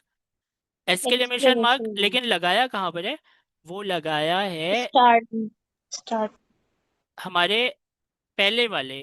फर्स्ट वाले स्क्वायर ब्रैकेट में। जी। तो याद आपको ये रखना है कि एक्सक्लेमेशन मार्क हमेशा आता है इमेज को डिस्प्ले करवाने के लिए। किसको डिस्प्ले कराने के लिए? इमेज को डिस्प्ले कराने के लिए। तो हम यहाँ पर आते हैं अपने अंदर वाले, मतलब ताहा वाले के अंदर, यहाँ पर आकर एक्सक्लेमेशन लगा देते हैं और प्रीव्यू लेते हैं। देखें, ये इमेज में कन्वर्ट हो गया है ना। और टूल टिप भी आ रहे हैं, click here to visit core ED website आ रहे हैं ना। ये टूल टिप है, इसको टूल टिप कहते हैं। हटाया तो हट गया और ये माउस लेकर आया तो ये दिखा रहे हैं click here to visit core ED website. अच्छा, इसके ऊपर मैं क्लिक करूंगा तो क्या होगा? एक वेबसाइट खुल जाएगी और ये मुझे वेबसाइट के ऊपर लेकर आ गया है ना। तो अब मुझे क्या करना है कि दोबारा से देखना है इसको कि ये कैसे लिखा मैंने इसकी चीज़ों में मिटा लेता हूँ। जैसे कि मैं अपना अ, अगर ये मिटाऊँ तो इससे क्या इफेक्ट पड़ेगा? अगर मैंने ये मिटा दिया तो इससे क्या इफेक्ट पड़ेगा? इससे ये इफेक्ट पड़ेगा कि ये ऐसे इस शक्ल में आ जाएगा और ये सही नहीं है ना। तो वैसे राउंड ब्रैकेट के अंदर वो लिखना ज़रूरी है। और अगर मैं इसको भी मिटा दूं तो क्या होगा? तो फिर इसका शायद टूल टिप ही ख़त्म हो जाएगा। इसके अंदर कोई टूल टिप नहीं है, माउस रखने पर कुछ भी नहीं आ रहा है। ठीक है, तो टूल टिप देना है तो फिर आपको राउंड ब्रैकेट के अंदर देना है। और इस तरह अगर मैं लिखूं तो क्या होगा?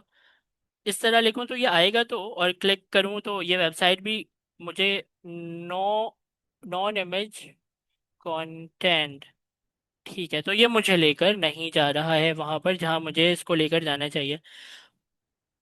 और अगर मैं इसको मिटाकर यहाँ राउंड ब्रैकेट वापस लगा दूं, यहाँ पर ये लिंक दे दूं और यहाँ पर मैं लिख दूं दिस इज टूल टिप और ये मिटा दूं, तो फिर क्या होगा? फिर कुछ होगा? टूल टिप आ रहा है, ठीक है, क्लिक करने पर कुछ खुल रहा है, ठीक है।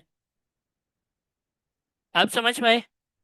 मुझे तो ये समझ आया कि ऐसे भी करके लिखूंगा ना तब भी काम तो चल जा रहा है। है ये इतने सारे कैसे?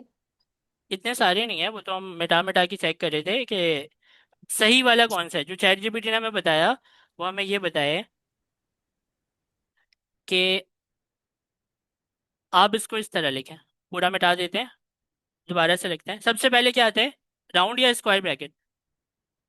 स्क्वायर। स्क्वायर फिर bracket. Square square square bracket bracket, आता है। उसके फिर कॉम्बिनेशन राउंड में राउंड ब्रैकेट आते जी।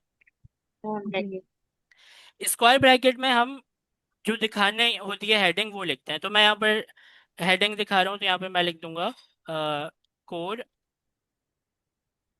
ED web site.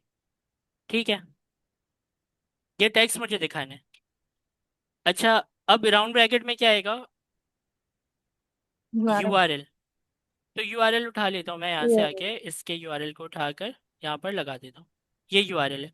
अच्छा, अब मुझे बताएं कि जो मैंने लिखा है ये काम तो करेगा, लेकिन मुझे ये बताएं कि ये इमेज है या क्लिकेबल टेक्स्ट है? Clickable text. Sir clickable clickable है टेक्स्ट ये, है। तो ये इमेज वाला नहीं है। इमेज कैसे बनेगा? फिर आगे एक्सक्लेमेशन कुछ मार्क होगा। होगा और राउंड एक और ब्रैकेट। ब्रैकेट्स आएंगे। अच्छा, मैं आपको क्या करता हूँ, इसकी एक निकालता हूँ कॉपी और एक में डाल देता हूँ एक्सक्लेमेशन मार्क पहले, और एक में एक्सक्लेमेशन नहीं है। दोनों के प्रीव्यू को देखेंगे तो फर्क नजर आएगा हमें कि ये फर्क है दोनों में, एक इमेज में कन्वर्ट हो गया और एक एक लिंक है और एक क्लिकेबल इमेज है। टेक्स्ट है। ये मतलब लिंक है ऊपर वाला, और नीचे वाला जो है वो इमेज बन चुकी है। तो ये एक्सक्लेमेशन की पावर है। अच्छा, अब वो ये कह रहे हैं कि इमेज की बात कर रहे हैं। अगर आपके पास सवाल आ जाए क्लिकेबल टेक्स्ट कैसे बनेगा, तो क्लिकेबल टेक्स्ट है तो आपको समझ आ ही गया। क्या हम इसके अंदर क्लिकेबल टेक्स्ट में भी टूल टिप लगा सकते हैं? क्या यहाँ पर करके देखें। इसमें मैं लिखूं this is text sir tool tip. Tool tip description ना। जी, सर लगा डिस्क्रिप्शन कह सकते सकते हैं। और प्रीव्यू में जाऊं और इसके ऊपर माउस रखूं, तो ये इसमें भी आ रहा है दिस इज टूल टिप। तो मतलब अगर आपके पास सवाल आ जाए तो इसका एक पैटर्न है। क्या पैटर्न है? पहले स्क्वायर ब्रैकेट लिखा, फिर राउंड ब्रैकेट लिखा। स्क्वायर ब्रैकेट में टेक्स्ट आया जो दिखाना है, हेडिंग मतलब। राउंड ब्रैकेट में यूआरएल डाल दिया, और राउंड ब्रैकेट के अंदर ही यूआरएल के बाद स्पेस देकर डबल कोट में हम क्या लिख देते हैं उसका, टूल टिप। ये पैटर्न समझ आया आपको? जी सर। और इसी के आगे अगर हम लगा देंगे एक्सक्लेमेशन मार्क, तो ये तस्वीर बन जाएगी। जी। जी सर। ये वो आपको कह रहे हैं कि आप ये सीखें, तो हम सीख गए ये। अब हम एक काम करते हैं, क्या हम इस तरह कर सकते हैं कि ये मेरी तस्वीर तो बन चुकी है, इसकी तस्वीर को देखते हैं कोडिटी वेबसाइट। तो क्या हम इस तरह कर सकते हैं कि टूल टिप इसी के अंदर दे दें, और यहाँ पर मैं लिख दूँ this is image tool tip. मुझे लगता है ऐसे भी टूल टिप दिखाना चाहिए इससे। तो इस तरह करके देखते हैं कि क्या होता है। दिखा रहे, और क्लिक करूँ तो वेबसाइट भी, वेबसाइट नहीं खुली, वेबसाइट नहीं खुली। तो ये गलत तरीका है करने का, हमने ये करके देखा अभी। अच्छा, क्या करना पड़ेगा फिर? ये टूल टिप यहाँ पर देना सही नहीं है। टूल टिप दिखा तो रहे, लेकिन यहाँ देना सही नहीं है। तो हम एक काम करते हैं, हमने ये सीखा कि अगर इमेज को क्लिकेबल बनाना है और हमें एक टूल टिप भी देना है, तो फिर उसका सही तरीका ये है कि इस पूरे को एक और स्क्वायर स्क्वायर ब्रैकेट में रैप करें, और स्क्वायर ब्रैकेट के बाद तो राउंड ब्रैकेट लगता है, हमने अभी सीखा है। राउंड ब्रैकेट के अंदर ये दोबारा से यूआरएल दे दें, और स्पेस के बाद टूल टिप दे दें, जैसे कि this is image tool tip. ठीक है, अब ये क्लिकेबल इमेज बन जाएगी। देखें, इमेज है, टूल टिप आ रहा है, और क्लिक यानी करूंगा तो आपने इमेज के साथ लिंक लगा दिया।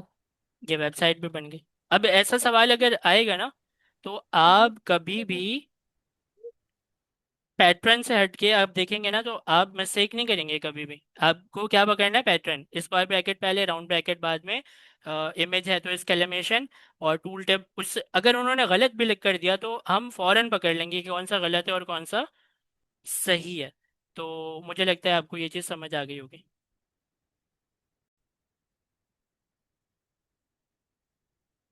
देखें, अभी फिलहाल हम मार्कडाउन के आखिरी वाले को देख रहे हैं, नंबर और बुलेट लिस्ट की फॉर्मेटिंग किस तरह करते हैं। तो किस तरह करते हैं भाई, एक आते हैं वापस से, एक कोई फाइल बना लेते हैं अपनी गिटहब में मार्कडाउन की। इसको क्या हो गया,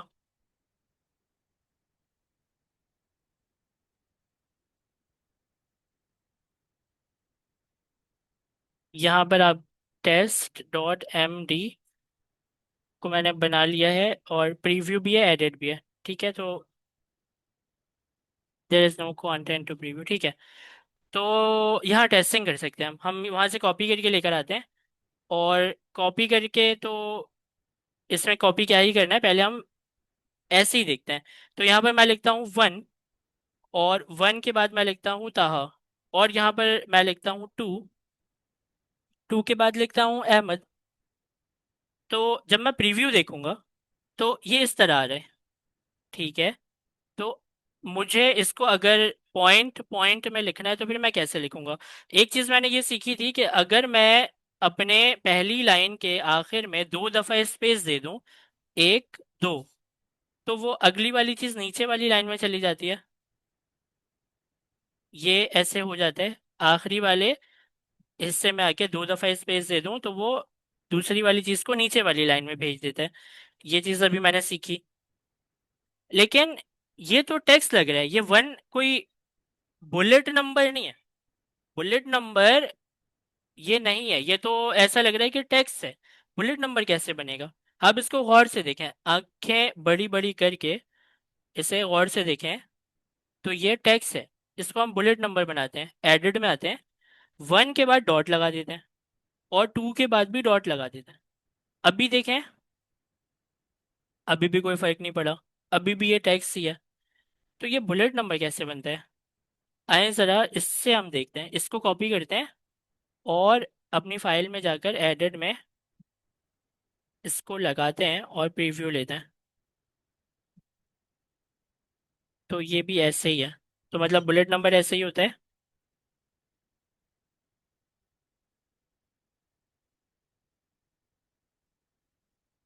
अगर मैं यहाँ पर लिखूँ सर हाइफन लगाएं, फिर स्पेस दें, उसके आगे लिखें फर्स्ट आइटम।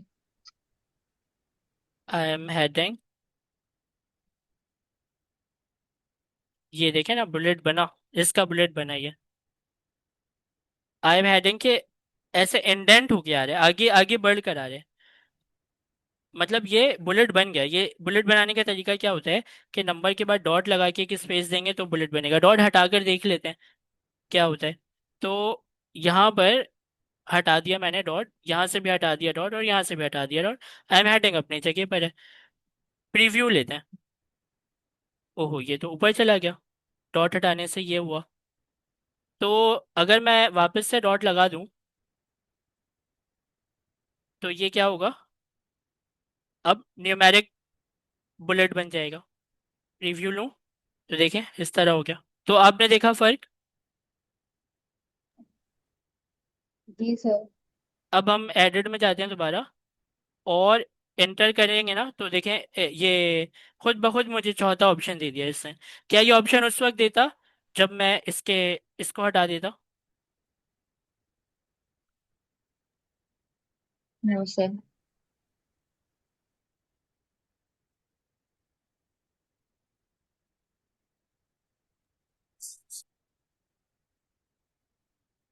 क्या मुझे ये अब देगा 4? नहीं देगा, एंटर करने पर 4 नहीं दिया इसने। डॉट लगाना जरूरी है इसका। डॉट लगाना ज़रूरी है। तो हमें ये बात समझ आई कि अच्छा न्यूमेरिक में ऐसा ज़रूरी होता है। अभी न्यूमेरिक के ना एक सवाल के कॉम्बिनेशन को इन्होंने ख़राब करके क्या कर दिया, कैसे करके दिया था वो मैं बता रहा हूँ। प्रीव्यू में लेते हैं, देखें ये आई एम हेडिंग है और यहाँ पर आपका ये बुलेट आ रहे हैं और आप देख पाएंगे कि ये थोड़ा आगे बढ़कर आ रहे हैं। तो ये इस, एक मिनट में सही से लाइन खींचो, ये गैप है, देखें ये गैप है, यहाँ पे गैप है, यहाँ पे गैप है, इंडेंट हुआ हुआ है, आगे बढ़ा हुआ है ये। तो इसके मतलब ये हुआ कि इसके मतलब ये बुलेट है, न्यूमेरिक बुलेट है। अच्छा अभी क्या है कि चौथा लेते हैं और इसमें मैं लिख देता हूँ फोर्थ,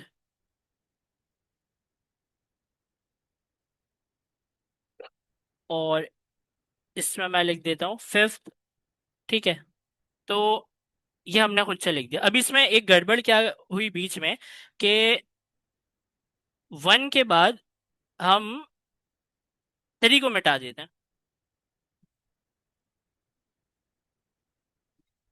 और देखते हैं अब क्या होगा।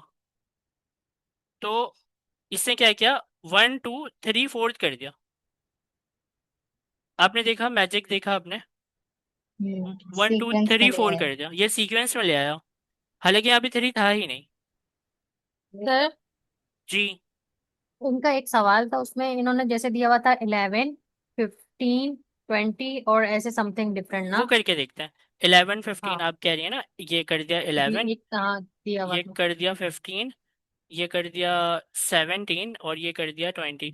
मुझे ऐसा लग रहा है, अभी अभी देखकर समझ में आया कि ये 15 को 12 बना देगा, 17 को 13 बना देगा और 20 को 14 बना देगा। आए प्रीव्यू में देखते हैं, 11 12 13 14। वाह सर। ये सवाल उस वक्त हमारे, शायद मेरी हाँ मैं नहीं कर पाई। ये सवाल हम सबके गलत हुए थे, गलत है हाँ। क्योंकि इसका हमें आइडिया नहीं था कि ये क्या करता है, लेकिन अब जी आइडिया हो सर। गया। मैं समझा कि उसको वो मिक्स था, जैसे 17 पहले है तो 15 बाद में है, तो मैं समझी उसको 11, 15, 17 और 20 सीक्वेंस से कर देगा, लेकिन ये ऐसा नहीं करेगा, 11 के बाद काउंटिंग ये कर रहा है। पहले वाले को पकड़ के उसके जी आगे की जी जी। काउंटिंग चला देता है। ये और आज फिर पता चला। आपने बहुत सारी चीजें मार्कडाउन में देखी, जैसे कि किसी के एंड में दो स्पेस अगर हम लगा देते हैं तो क्या होता है, नीचे वाली लाइन में शिफ्ट हो जाती है वो चीज। अच्छा, और भी चैट जीपीटी ने बताया है, क्या बताया है कि एक बुलेट ये भी है, इस्सार इस्सार इस्सार, लेकिन ये क्या है, ये बुलेटलेस है, न्यूमेरिक नहीं है, न्यूमेरिक वाला नहीं है, सिंपल देखें इस्सार से क्या होता है, वो करके देखेंगे तो पता चलेगा क्या होता है। आते हैं हम यहाँ अनऑर्डर नीचे। लिस्ट स्टार माइनस और मल्टीप्लाई तीनों से बनती है ना। जी बिल्कुल। सर मैंने चैट में सेंड किया है, आप देखिए, शायद इस तरह से था, वो मुझे याद आ रहा है।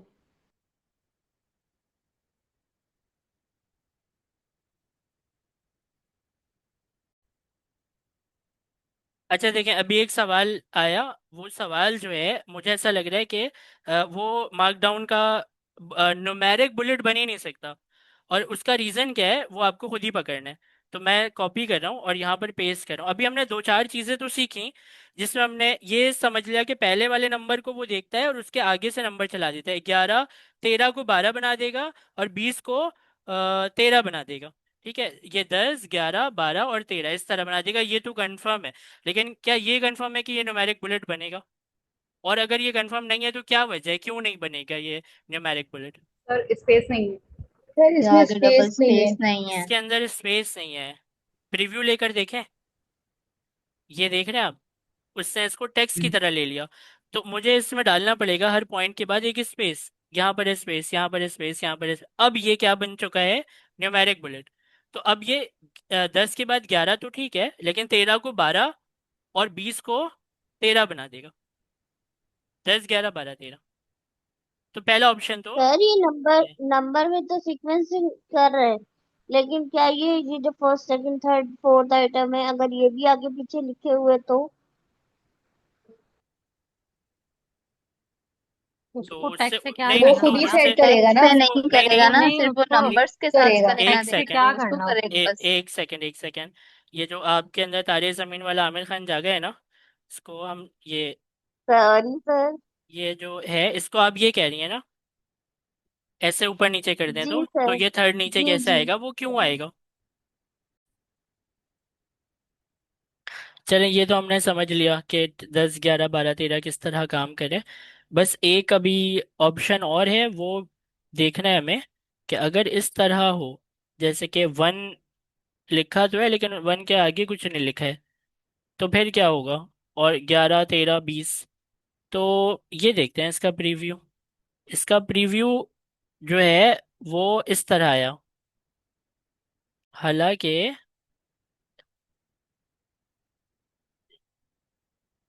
ये इस तरह आया। अगर यहाँ स्पेस होता तो फिर क्या होता? फिर मेरा ख्याल है ये जो है 11 है ना, ये 2 बन जाता है ना, 13 जो है वो 3 बन जाता, और ये जो 20 है वो 4। देखते हैं, 1 2 3 4, हाँ ऐसे ही हो रहा है। तो ठीक है, ये तो हमें समझ में तो आ गया कि इसके रेंडरिंग का चक्कर क्या है। बाकी ये बुलेट पॉइंट्स वाले देखते हैं। बुलेट ये अनऑर्डर लिस्ट है, इसमें नंबर शंबर नहीं होता, ये बस बुलेट पॉइंट आ जाते हैं। तो कैसे लगता है बुलेट पॉइंट, इस सार लगाकर स्पेस देकर आप कुछ भी लिख दें तो ये ऐसे बन जाते हैं, डॉट डॉट डॉट, है ना? और आपको पता है अगर मैं इसके बीच का स्पेस खत्म कर दूंगा तो क्या होगा? मैं थोड़ा बड़ा करता हूँ इसे। अगर मैं इसके बीच का ये स्पेस खत्म कर दूंगा तो ये मिट जाएगा। अच्छा, ऐसे करके अगर मैं यूं कर दूं फिर क्या होगा? प्रीव्यू लूंगा तो ये ऐसे करके दिखा रहे हैं, स्पेस ज़रूरी है। ठीक है, तो ये प्रीव्यू लूंगा तो ये बुलेट पॉइंट्स में इस तरह आ रहा है। और एक और ऑप्शन था जो हमें दिया था उसने, चैट जीपीटी ने। तो मार्कडाउन में एक बताया था इसने, ये माइनस माइनस हाइफन वाला। आए हाइफन वाला ट्राई करते हैं, ये तो स्टार वाला है ना, ये स्टार वाला है, स्टार से बना है ये। हाइफन वाले को देखते हैं। हाइफन वाले से देख रहे हैं आप, सेम चीज बन जाती है। स्टार से भी डॉट डॉट वाला बुलेट पॉइंट बन जाते हैं, और हाइफन से भी डॉट डॉट वाला बुलेट पॉइंट बन जाते हैं। और तो फिर फायदा क्या दोनों से जब सब सेम ही काम हो रहा है तो। असल में मैंने ये पूछा था, तो वो मुझे उस वक्त तो ये बता रहा था कि जो मार्कडाउन है ना, वो सिर्फ आप इसमें नहीं लिखते, चैट जीपी गिटहब में। मार्कडाउन मुख्तलिफ जगहों पर यूज़ होता है। तो मार्कडाउन के भी ना कुछ वर्जन्स हैं। जैसे कि आप कहीं पर मार्कडाउन यूज़ करें तो जो मार्कडाउन एमडी फाइल, मतलब चाहे गिटहब के अंदर जो आप बनाते हैं, वो तो काफ़ी एडवांस है, वो तो हर टाइप के मार्कडाउन के कोड को समझता है। लेकिन कुछ मार्कडाउन ऐसे भी हैं जो पुराने कोड को लेते हैं, नए कोड को नहीं लेते। तो ये कोई चक्कर है इसका। लेकिन हमें तो जाहिर है मार्कडाउन सिर्फ और सिर्फ गिटहब में यूज़ करना होती है, तो इसीलिए हम उसके हिसाब से देखेंगे। अच्छा ये देखें, ये दोनों मिलाकर इन्होंने बनाया है, ये वाला। तो ये इसका रिजल्ट भी बता रहे हैं नीचे कि ये इस तरह आएगा। कैसे आएगा? ये 1 आपका वो नंबर वाला हो गया, और उसके बाद फिर ये, तो ये लिखते कैसे हैं आए हम इसको देखते हैं। तो इसे मैं कॉपी करता हूँ, और कॉपी करके यहाँ पर हम लगाते हैं और प्रीव्यू लेते हैं। तो ये सब आइटम बन चुका है। सब आइटम बनाने के लिए करना क्या होता है ऐसा? अगर किसी चीज़ को सब आइटम बनाना है तो फिर क्या करना होता है? तो फिर 2 या 4 स्पेसेस मुझे नजर आ रहे हैं यहाँ पर। 2 हैं शायद। देखिए मैंने स्पेसेस मिटा दिया, और अब मैं प्रीव्यू देखूं तो क्या होगा? 1 है। 1 के नीचे ये सिंपल सा, जैसे कि ये ऑर्डर लिस्ट है, ये अनऑर्डर लिस्ट है। हालांकि ये गलत तरीका है लिखने का। 1 का ये चाइल्ड होना चाहिए। चाइल्ड बनाने के लिए इसको थोड़ा आगे बढ़ना चाहिए, तभी तो वो लगता है दिखने में कि हाँ ये इसका चाइल्ड है। तो चाइल्ड बनाने के लिए आपको क्या करना पड़ेगा? 2 स्पेस और 2 स्पेस। अब ये इसका चाइल्ड बन चुका होगा, नहीं बना? जबरदस्त, क्यों नहीं बना भाई? एक स्पेस और दें। 3 स्पेस से हुए, दोबारा ट्राई करते हैं। अ, इसको बराबर करते हैं, और ऊपर वाले को देते हैं ये, और ये ठीक है। 1 2, और 1 और 2, 2 से नहीं हुआ था, मैं दोबारा करके देख रहा हूँ। 2 से नहीं हुआ, हाँ 3 से हो रहा है ये। तो 3 स्पेस देना है हमें, फिर ये इसका सब चाइल्ड बन रहा है इस तरह। मतलब चाइल्ड बन रहा है, सब चाइल्ड नहीं, चाइल्ड बन रही है ये। 1 का जो है पार्ट है ये वाला नीचे, और 3 स्पेसेस देने पड़े। 2 से नहीं हुआ ये। पर बुलेट्स भी जो है वो अंदर से होलो हो गए। जी। तो ठीक है, काफ़ी सारी चीज़ें मार्कडाउन में हमने पढ़ ली हैं, और मेरा ख्याल है कि मार्कडाउन भी कंप्लीट हो चुका है। प्रॉम्प्ट इंजीनियरिंग भी कंप्लीट हो चुका है। अब आपको सिंपल ये करना है कि पायडेंटिक को हम देखेंगे बाद में, कल मतलब। लेकिन अभी आप यहाँ तक इसको हमने रख दिया है। अभी हम एमसीक्यूज की तरफ चलते हैं। अच्छा ये क्या है कि GPT 4.1 जो है, ये पहला सवाल ये कह रहा है कि it follows instruction more likely and closely. इसके मतलब ये है कि आपका जो GPT 4.1 का मॉडल है, वो आपके बताए हुए इंस्ट्रक्शन को बहुत ध्यान से, जैसा आपने लिखा है वैसे, और बहुत क्लोजली क्या करता है, आपकी बात सुनता है। इंस्ट्रक्शन में जो आप लिखते हैं वो करता है वो। और दूसरा है कि आप अगर पुराने अपने मॉडल को देते हैं और GPT 4.1 भी देते हैं, तो इसके मतलब क्या है कि some prompt migration will be required due to literal instruction following. क्योंकि GPT 4.1 पुराने मॉडल्स की तरह नहीं था। वो क्या था? वो थोड़ा अलग सा था, मतलब वो आपके इंस्ट्रक्शन को ज़्यादा ध्यान से सुनते हैं। और आप उसमें इंस्ट्रक्शन में जैसा लिखेंगे वो वैसा, अपना दिमाग नहीं लगाता, कम लगाते हैं, मतलब अपना दिमाग तो लगाते हैं। लेकिन अगर आपने इन सेक्शन में कुछ लिखा तो वो उसको बहुत ध्यान से फॉलो करते हैं। तो वो यही कह रहे हैं, आप अगर इसको पढ़े ना, कि अगर आपको पुराने मॉडल हटाने हैं और आपको GPT 4.1 लगाना है अपने पुराने किसी प्रोग्राम में, तो हो सकता है आपको इंस्ट्रक्शन को इम्प्रूव करना पड़े। तो ये कह रहे हैं, some prompt migration will be required due to the literal instruction following. तो कहीं कहीं पर आपको ये जो है इस तरह लिखा हुआ मिलेगा, कहीं कहीं पर आपको ये इस तरह लिखा मिलेगा, जैसे कि वो कहेगा कि आपको इम्प्रूव करना पड़ेगा अपने इंस्ट्रक्शन को। दोनों की बातें एक ही हैं। तो समझा दिया मैंने कि कहना क्या चाह रहे हैं, पढ़ के समझ लीजिएगा। व्हाट हैपन टू इम्प्लिसिट, मतलब इम्प्लिसिटली मतलब खुद से, what happen to implicit rule GPT 4.1 compared with the previous model. तो इसमें यह लिखा हुआ है कि अ, खुद से नहीं करता ये कुछ भी। जैसे कि क्या होता है कि आप बोले ना कि मैंने तो बोल दिया, अब अपना दिमाग लगाना था तुम्हें, तो ये पुराने मॉडल्स करते थे। GPT 4.1 बोलता है कि जो चाहिए सिस्टम प्रॉम्प्ट में साफ साफ बता दूं क्या चाहिए। तो वो इसीलिए खुद से अपना कम दिमाग लगाता है, ये ज्यादा रिलाई किसके ऊपर करता है, सिस्टम प्रॉम्प्ट के ऊपर। तो यहाँ पर ऑप्शन ढूंढते हैं, they are enforce more strongly, they are not being as strongly inferred. Inferred मतलब खुद से करना, इम्प्लिसिट मतलब खुद से किसी चीज को करना, तो ये नहीं करता। They are not being as strongly inferred, ये खुद से नहीं करता, इसको आपको ना बताना पड़ता है कि ऐसे करो, ऐसे काम करो, ऐसे काम करो। अच्छा, उसके बाद how does GPT 4.1 instruction following capability effect prompt engineering. तो इसका क्या होगा, how does GPT 4.1 instruction following capability effect prompt engineering, prompt engineering को कैसे इसने इफेक्ट किया। तो ये ऐसा है कि it make the model highly steerable with well specified prompt. मतलब जब आप इसको बहुत अच्छा प्रॉम्प्ट लिख कर देते हैं ना, बहुत हर चीज़ आपने स्पेसिफाई की है प्रॉम्प्ट के अंदर, तो ये उस हिसाब से ये चलने लग जाते हैं। जैसा आप प्रॉम्प्ट अच्छा लिख कर देंगे वैसे ये चलने लग जाएगा। तो अगेन आप सब में एक ही पैटर्न समझेंगे प्रॉम्प्ट इंजीनियरिंग के, कि GPT 4.1 का सवाल अगर आता है तो वो नॉन रीजनिंग मॉडल है, और उसके अंदर क्या है, सिस्टम प्रॉम्प्ट जितना अच्छा देंगे वो उसको उतने ध्यान से पढ़ता है और वैसा चलने लग जाता है। व्हाट इज द टोकन, इसका कॉन्टेक्स्ट विंडो बढ़ा दिया था इन्होंने, 1 मिलियन टोकन कर दिया था। पुराने मॉडल्स अभी बहुत सारे जो 128 के टोकन पर अभी भी चल रहे होते हैं, 1,28,000 वर्ड उसमें आप उससे ज़्यादा नहीं लिख सकते।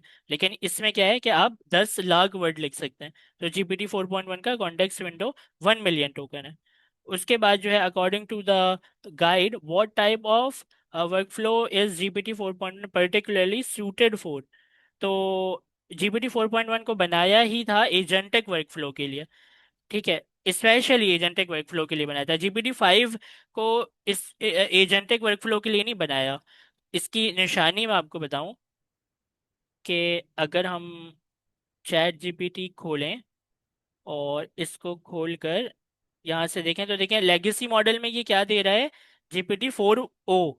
यहाँ पर कभी 4.1 आया ही नहीं। क्यों नहीं आया, क्योंकि वो डेवलपर्स के लिए, एजेंटिक वर्कफ्लो बनाने वालों के लिए ये मॉडल बना है स्पेशली GPT 4.1, जो कि सिस्टम प्रॉम्प्ट को बहुत ध्यान से पढ़ता है। तो एजेंटिक वर्कफ्लो के लिए आया है ये। वो टाइप ऑफ वर्कफ्लो तो आप बता सकते हैं। आप कुछ थोड़ी, जैसे इंग्लिश अगर आपकी वीक है, क्योंकि सरसिया जो इंग्लिश यूज़ करते हैं ना, वो करते हैं थोड़े एडवांस लेवल की। तो क्या है कि इतना दिमाग लगाने की ज़रूरत नहीं है आपको, आप कॉन्सेप्ट समझें। मैं भी तो कॉन्सेप्ट ही समझता हूँ कि बोल क्या रहे, आंसर कौन सा मैच हो रहा है, क्योंकि पीछे की तो पूरी कहानी मुझे पता है। GPT 4.1 की प्रॉम्प्ट इंजीनियरिंग में वो ज़्यादा से ज़्यादा ये बोलता है कि चेन ऑफ थॉट करें, मतलब स्टेप बाय स्टेप बताएं। ये सिस्टम प्रॉम्प्ट को ज़्यादा ध्यान से सुनता है, एजेंटिक वर्कफ्लो के लिए बना है। इस टाइप की जो चीज, जब तक मसले को हल ना कर लो तब तक जो है वो अपने आप को चेक करो, और जब मेरा सवाल जो है वो सॉल्व हो जाए तब मुझे जवाब देना। इस टाइप के सिस्टम प्रॉम्प्ट हैं इसके अंदर। तो ये सारी चीजें जो है ना वो आपको उसमें पता चलती हैं। अभी ये जो है एक SWE एक बेंच मार्क है। जब कोई नया मॉडल बनता है, कोई भी नया मॉडल, चाहे वो ग्रॉक हो, क्लॉड हो, या GPT हो, कोई भी अलग अलग, जैसे डीप सीक है, कोई भी जब AI मॉडल बनाता है तो वो बहुत सारे टेस्ट से गुजरने के बाद जो है हम डिसाइड करते हैं कि ये मॉडल दूसरे मॉडल से अच्छा है कि नहीं है। तो उसमें से एक SWE बेंच वेरीफाइड भी है। SWE भी एक यूं समझे कि टेस्टिंग है, और इससे गुजरता है। तो ये बता रहे हैं कि GPT 4.1 ने हार्नेस में SWE बेंच में कितना जो है वो स्कोर किया है, कितने परसेंटेज। तो ये मुझे देखना ही पड़ेगा, क्योंकि मुझे ऐसा लग रहा है कि ये शायद 55 था ये। सर 55 था। 55 ही था ना? सर ये तो समझ ही नहीं आया था मुझे, मैंने तुक्का ही लगाया था।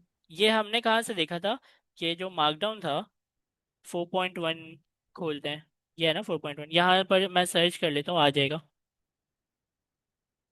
ये देखें 55 of problem, solving 55% of problem. Agentic workflow मतलब आप यूं समझ सकते हैं इसको कि ये एक ऐसा टेस्ट है जिसमें जीपीटी 4.1 ने ये साबित किया कि 55% ज़्यादा अच्छा काम कर सकता है ये एजेंटिक वर्कफ्लो के लिए। बस आपको नंबर याद रखने हैं 55। अच्छा, उसके बाद जो है, how does GPT 4.1 handle developer in section compare to the chatbot like behaviour. ये ज़्यादा ना, it can be transform into eager, eager agent मतलब होता है एजेंटिक वर्कफ्लो में ज़्यादा ध्यान देने वाला, विथ प्रॉपर इंस्ट्रक्शन मतलब सिस्टम प्रॉम्प्ट को बहुत ध्यान से पढ़ के एजेंटिक वर्कफ्लो में बहुत अच्छा काम करता है ये जीपीटी 4.1। उसके बाद व्हाट इज, आप पैटर्न समझ पा रहे हैं? अलग अलग सवाल में एक ही बात घुमा घुमा के किया जा रहा है यहाँ पर। What is the recommended approach for developing in section GPT 4.1 prompt. आप इसको अच्छा जाहिर है इसको पढ़ें, use a single paragraph in section. Single तो नहीं ना, ज्यादा देंगे और अच्छे से लिखेंगे तो वो अच्छा काम करेगा सिस्टम प्रॉम्प्ट। देखें यहाँ पर अगेन वही आ गया कि इंस्ट्रक्शन कैसे दें, बुलेट पॉइंट में, बुलेट पॉइंट में दिया, रिस्पॉन्स का रूल स्पेसिफाई किया। मतलब बताने का मकसद ये है कि इंस्ट्रक्शन में आप अच्छे से इसको देंगे करके तो वो अच्छा काम करेगा। मैं आपको दिखा भी देता हूँ, इन्होंने भी अपने एजेंटिक वर्क फ्लो को, अगर हम नीचे आए तो यहाँ पर ये देखें बुलेट पॉइंट में दिया हुआ है 1 2 3 4 5 6। ये क्या है, कौन सा बुलेट पॉइंट है, ऑर्डर लिस्ट, ऑर्डर लिस्ट वाला ये, अनऑर्डर लिस्ट भी होगा लेकिन ऑर्डर भी है ये। तो समझाने के लिए हमने देख भी लिया, बताया उन्होंने। What does 4.1 literally instruction following mean eager case.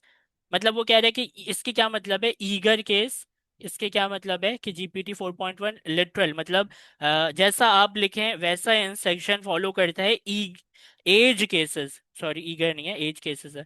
तो इसके मतलब ये है कि अगेन आपको अगर नहीं समझ आ रहा है कुछ भी तो आप बस समझ के चार ऑप्शन में से ये समझ लें कि ये यही बताना चाह रहा होगा कि ये एजेंटिक वर्क फ्लो में अच्छा है, ये जो है इंस्ट्रक्शन को अच्छे से फॉलो करता है, और जो आप बताते हैं आपके बताए हुए को फॉलो करता है, अपने तरफ से कम दिमाग लगाता है, आपकी बताई हुई चीज़ों पे ज़्यादा फोकस करता है।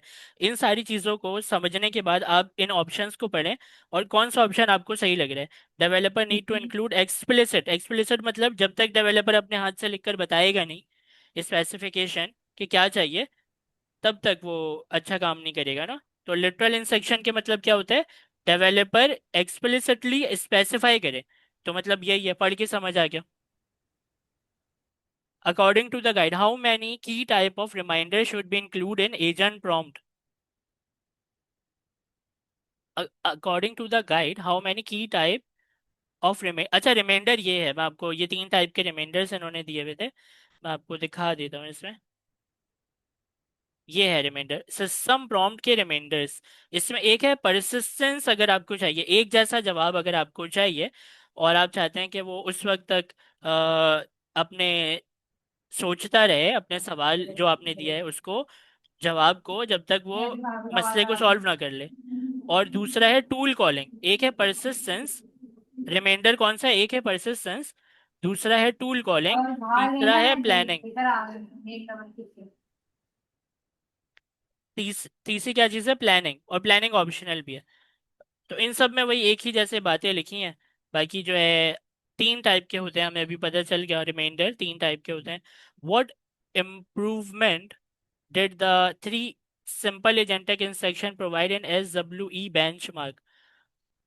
ये आपको याद करने की ज़रूरत नहीं है, लेकिन अगर ऐसा कोई सवाल आएगा भी नहीं तो ये अगर आ भी गया तो एक या 25% याद रखें या आप रखें याद 55%।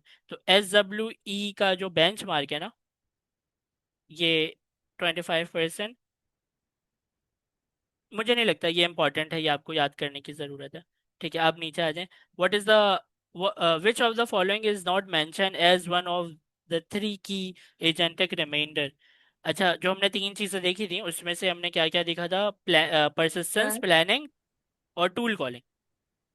परसिस्टेंस, टूल कॉलिंग, प्लानिंग, है ना, प्लानिंग ऑप्शनल था। यहाँ पर क्या कह रहे हैं, which of the following is not mention as one of the three, कौन सी चीज है जो कि वो नहीं है, रिमाइंडर नहीं है। Keep going planning. Until the query resolve, जब तक चलते रहो जब तक मसला हल ना हो जाए। ये तो रिमाइंडर में लिखा हुआ है, कहीं मैं आपको दिखा भी सकता हूँ। यहाँ कहीं पर या तो इसमें होगा या इसमें लिखा हुआ है या इसमें लिखा हुआ है कि उस वक्त तक चलते रहो, कीप गोइंग, ये रहा, keep going until the user query is completely resolve लिखा हुआ है। तो ये तो हो गया रिमाइंडर। वो कह रहे हैं क्या ऐसा नहीं है रिमाइंडर में, तो use extensive planning before function call, always use fastest approach, कि फटाफट करके कुछ भी करके आंसर दे दो। ये वाली चीज तो नहीं लिखी होगी, भले आपने रिमाइंडर पढ़ा नहीं पढ़ा, लेकिन क्या ये अप्रोच सही लग रही है आपको, कि जैसे कि कुछ भी करो बस फटाफट करके जैसे भी आंसर दे दो मुझे, always use the fastest approach.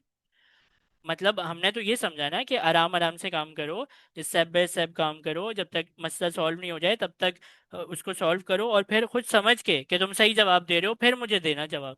तो जाहिर है इतनी पंचायतों में टाइम तो लगेगा, तो ये फास्टेस्ट अप्रोच ये गलत है। आप समझ पा रहे हैं कि मैं आपको क्या समझा रहा हूँ। जी सर। जी सर खैर। जी सर। उसके बाद क्या है, व्हाट डज द, ये है what does the guide say about making function call in agentic workflow. तो make function call without thinking, क्या है, what does the guide say about the making function call in agentic workflow, avoid function call when possible, don't solve problem by making function call only. बिल्कुल ऐसा है कि सिर्फ function देखें, अगर अगर आपने कोई ऐसा फंक्शन लिखा ही नहीं है जो आप यूजर के सवाल का जवाब उससे पूरा हो जाए, आपने अगर कोई ऐसा फंक्शन लिखा ही नहीं है, तो वो अपने ट्रेनिंग डाटा पर जाएगा। तो जाहिर है यहाँ पर लिखा हुआ है कि सिर्फ फंक्शन कॉल पे वो मत कर लेना डिपेंड, कि हर चीज़ का फंक्शन बनाकर दिया जाए तभी जवाब देना। तो यहाँ पर लिखा हुआ है don't solve problem by making function call only. या तो आपका एजेंट ऐसा हो जाएगा कि उसको दुनिया जहान के फंक्शन बनाकर आप दे दें, जब कोई भी सवाल हो तो उसका जवाब वो फंक्शन से ही दे, अपने ट्रेनिंग डाटा के ऊपर वो डिपेंड ना करे। कभी कभी उसको ट्रेनिंग डाटा पर भी डिपेंड करना पड़ेगा ना। बाकी मोस्ट ऑफ द चीज़ों के लिए तो आपने फंक्शन बनाया ही होगा, डेटाबेस कॉलिंग हो गई या जो भी है, एपीआई कॉलिंग हो गई, उसके लिए आपने फंक्शंस बनाए होंगे। बाकी जो ट्रेनिंग डाटा से जवाब दे पाया वो दे पाया। तो ये सही है हर चीज़ के लिए। अगर फंक्शन कॉल करना ही होती है उसे, तो फिर वो क्या करता है, ऐसे फंक्शन जो आपने बनाए ही नहीं है उसके लिए वो कह देता कि I don't have this function to proceed your answer. तो इस तरह करके वो आपको जवाब दे देता। How should agent approach user query according to the guide, ये देखें, ये हमने पढ़ा है अभी। क्या लिखा हुआ है, keep going until completely resolve, तब तक पूरा मसला नहीं हल हो जाए चलते रहो चलते रहो। तो मेरा ख्याल है कि आप ना समझ गए कि इसको सॉल्व कैसे करना है। तो ये 16 17 18 ये आप खुद ही से कर लीजिएगा, कहाँ तक है, 50 तक है, एक ही पैटर्न है सब में। और मुझे लगता है कि आप ये कर लेंगे आराम से। ये इसका लिंक मैं आपको दे चुका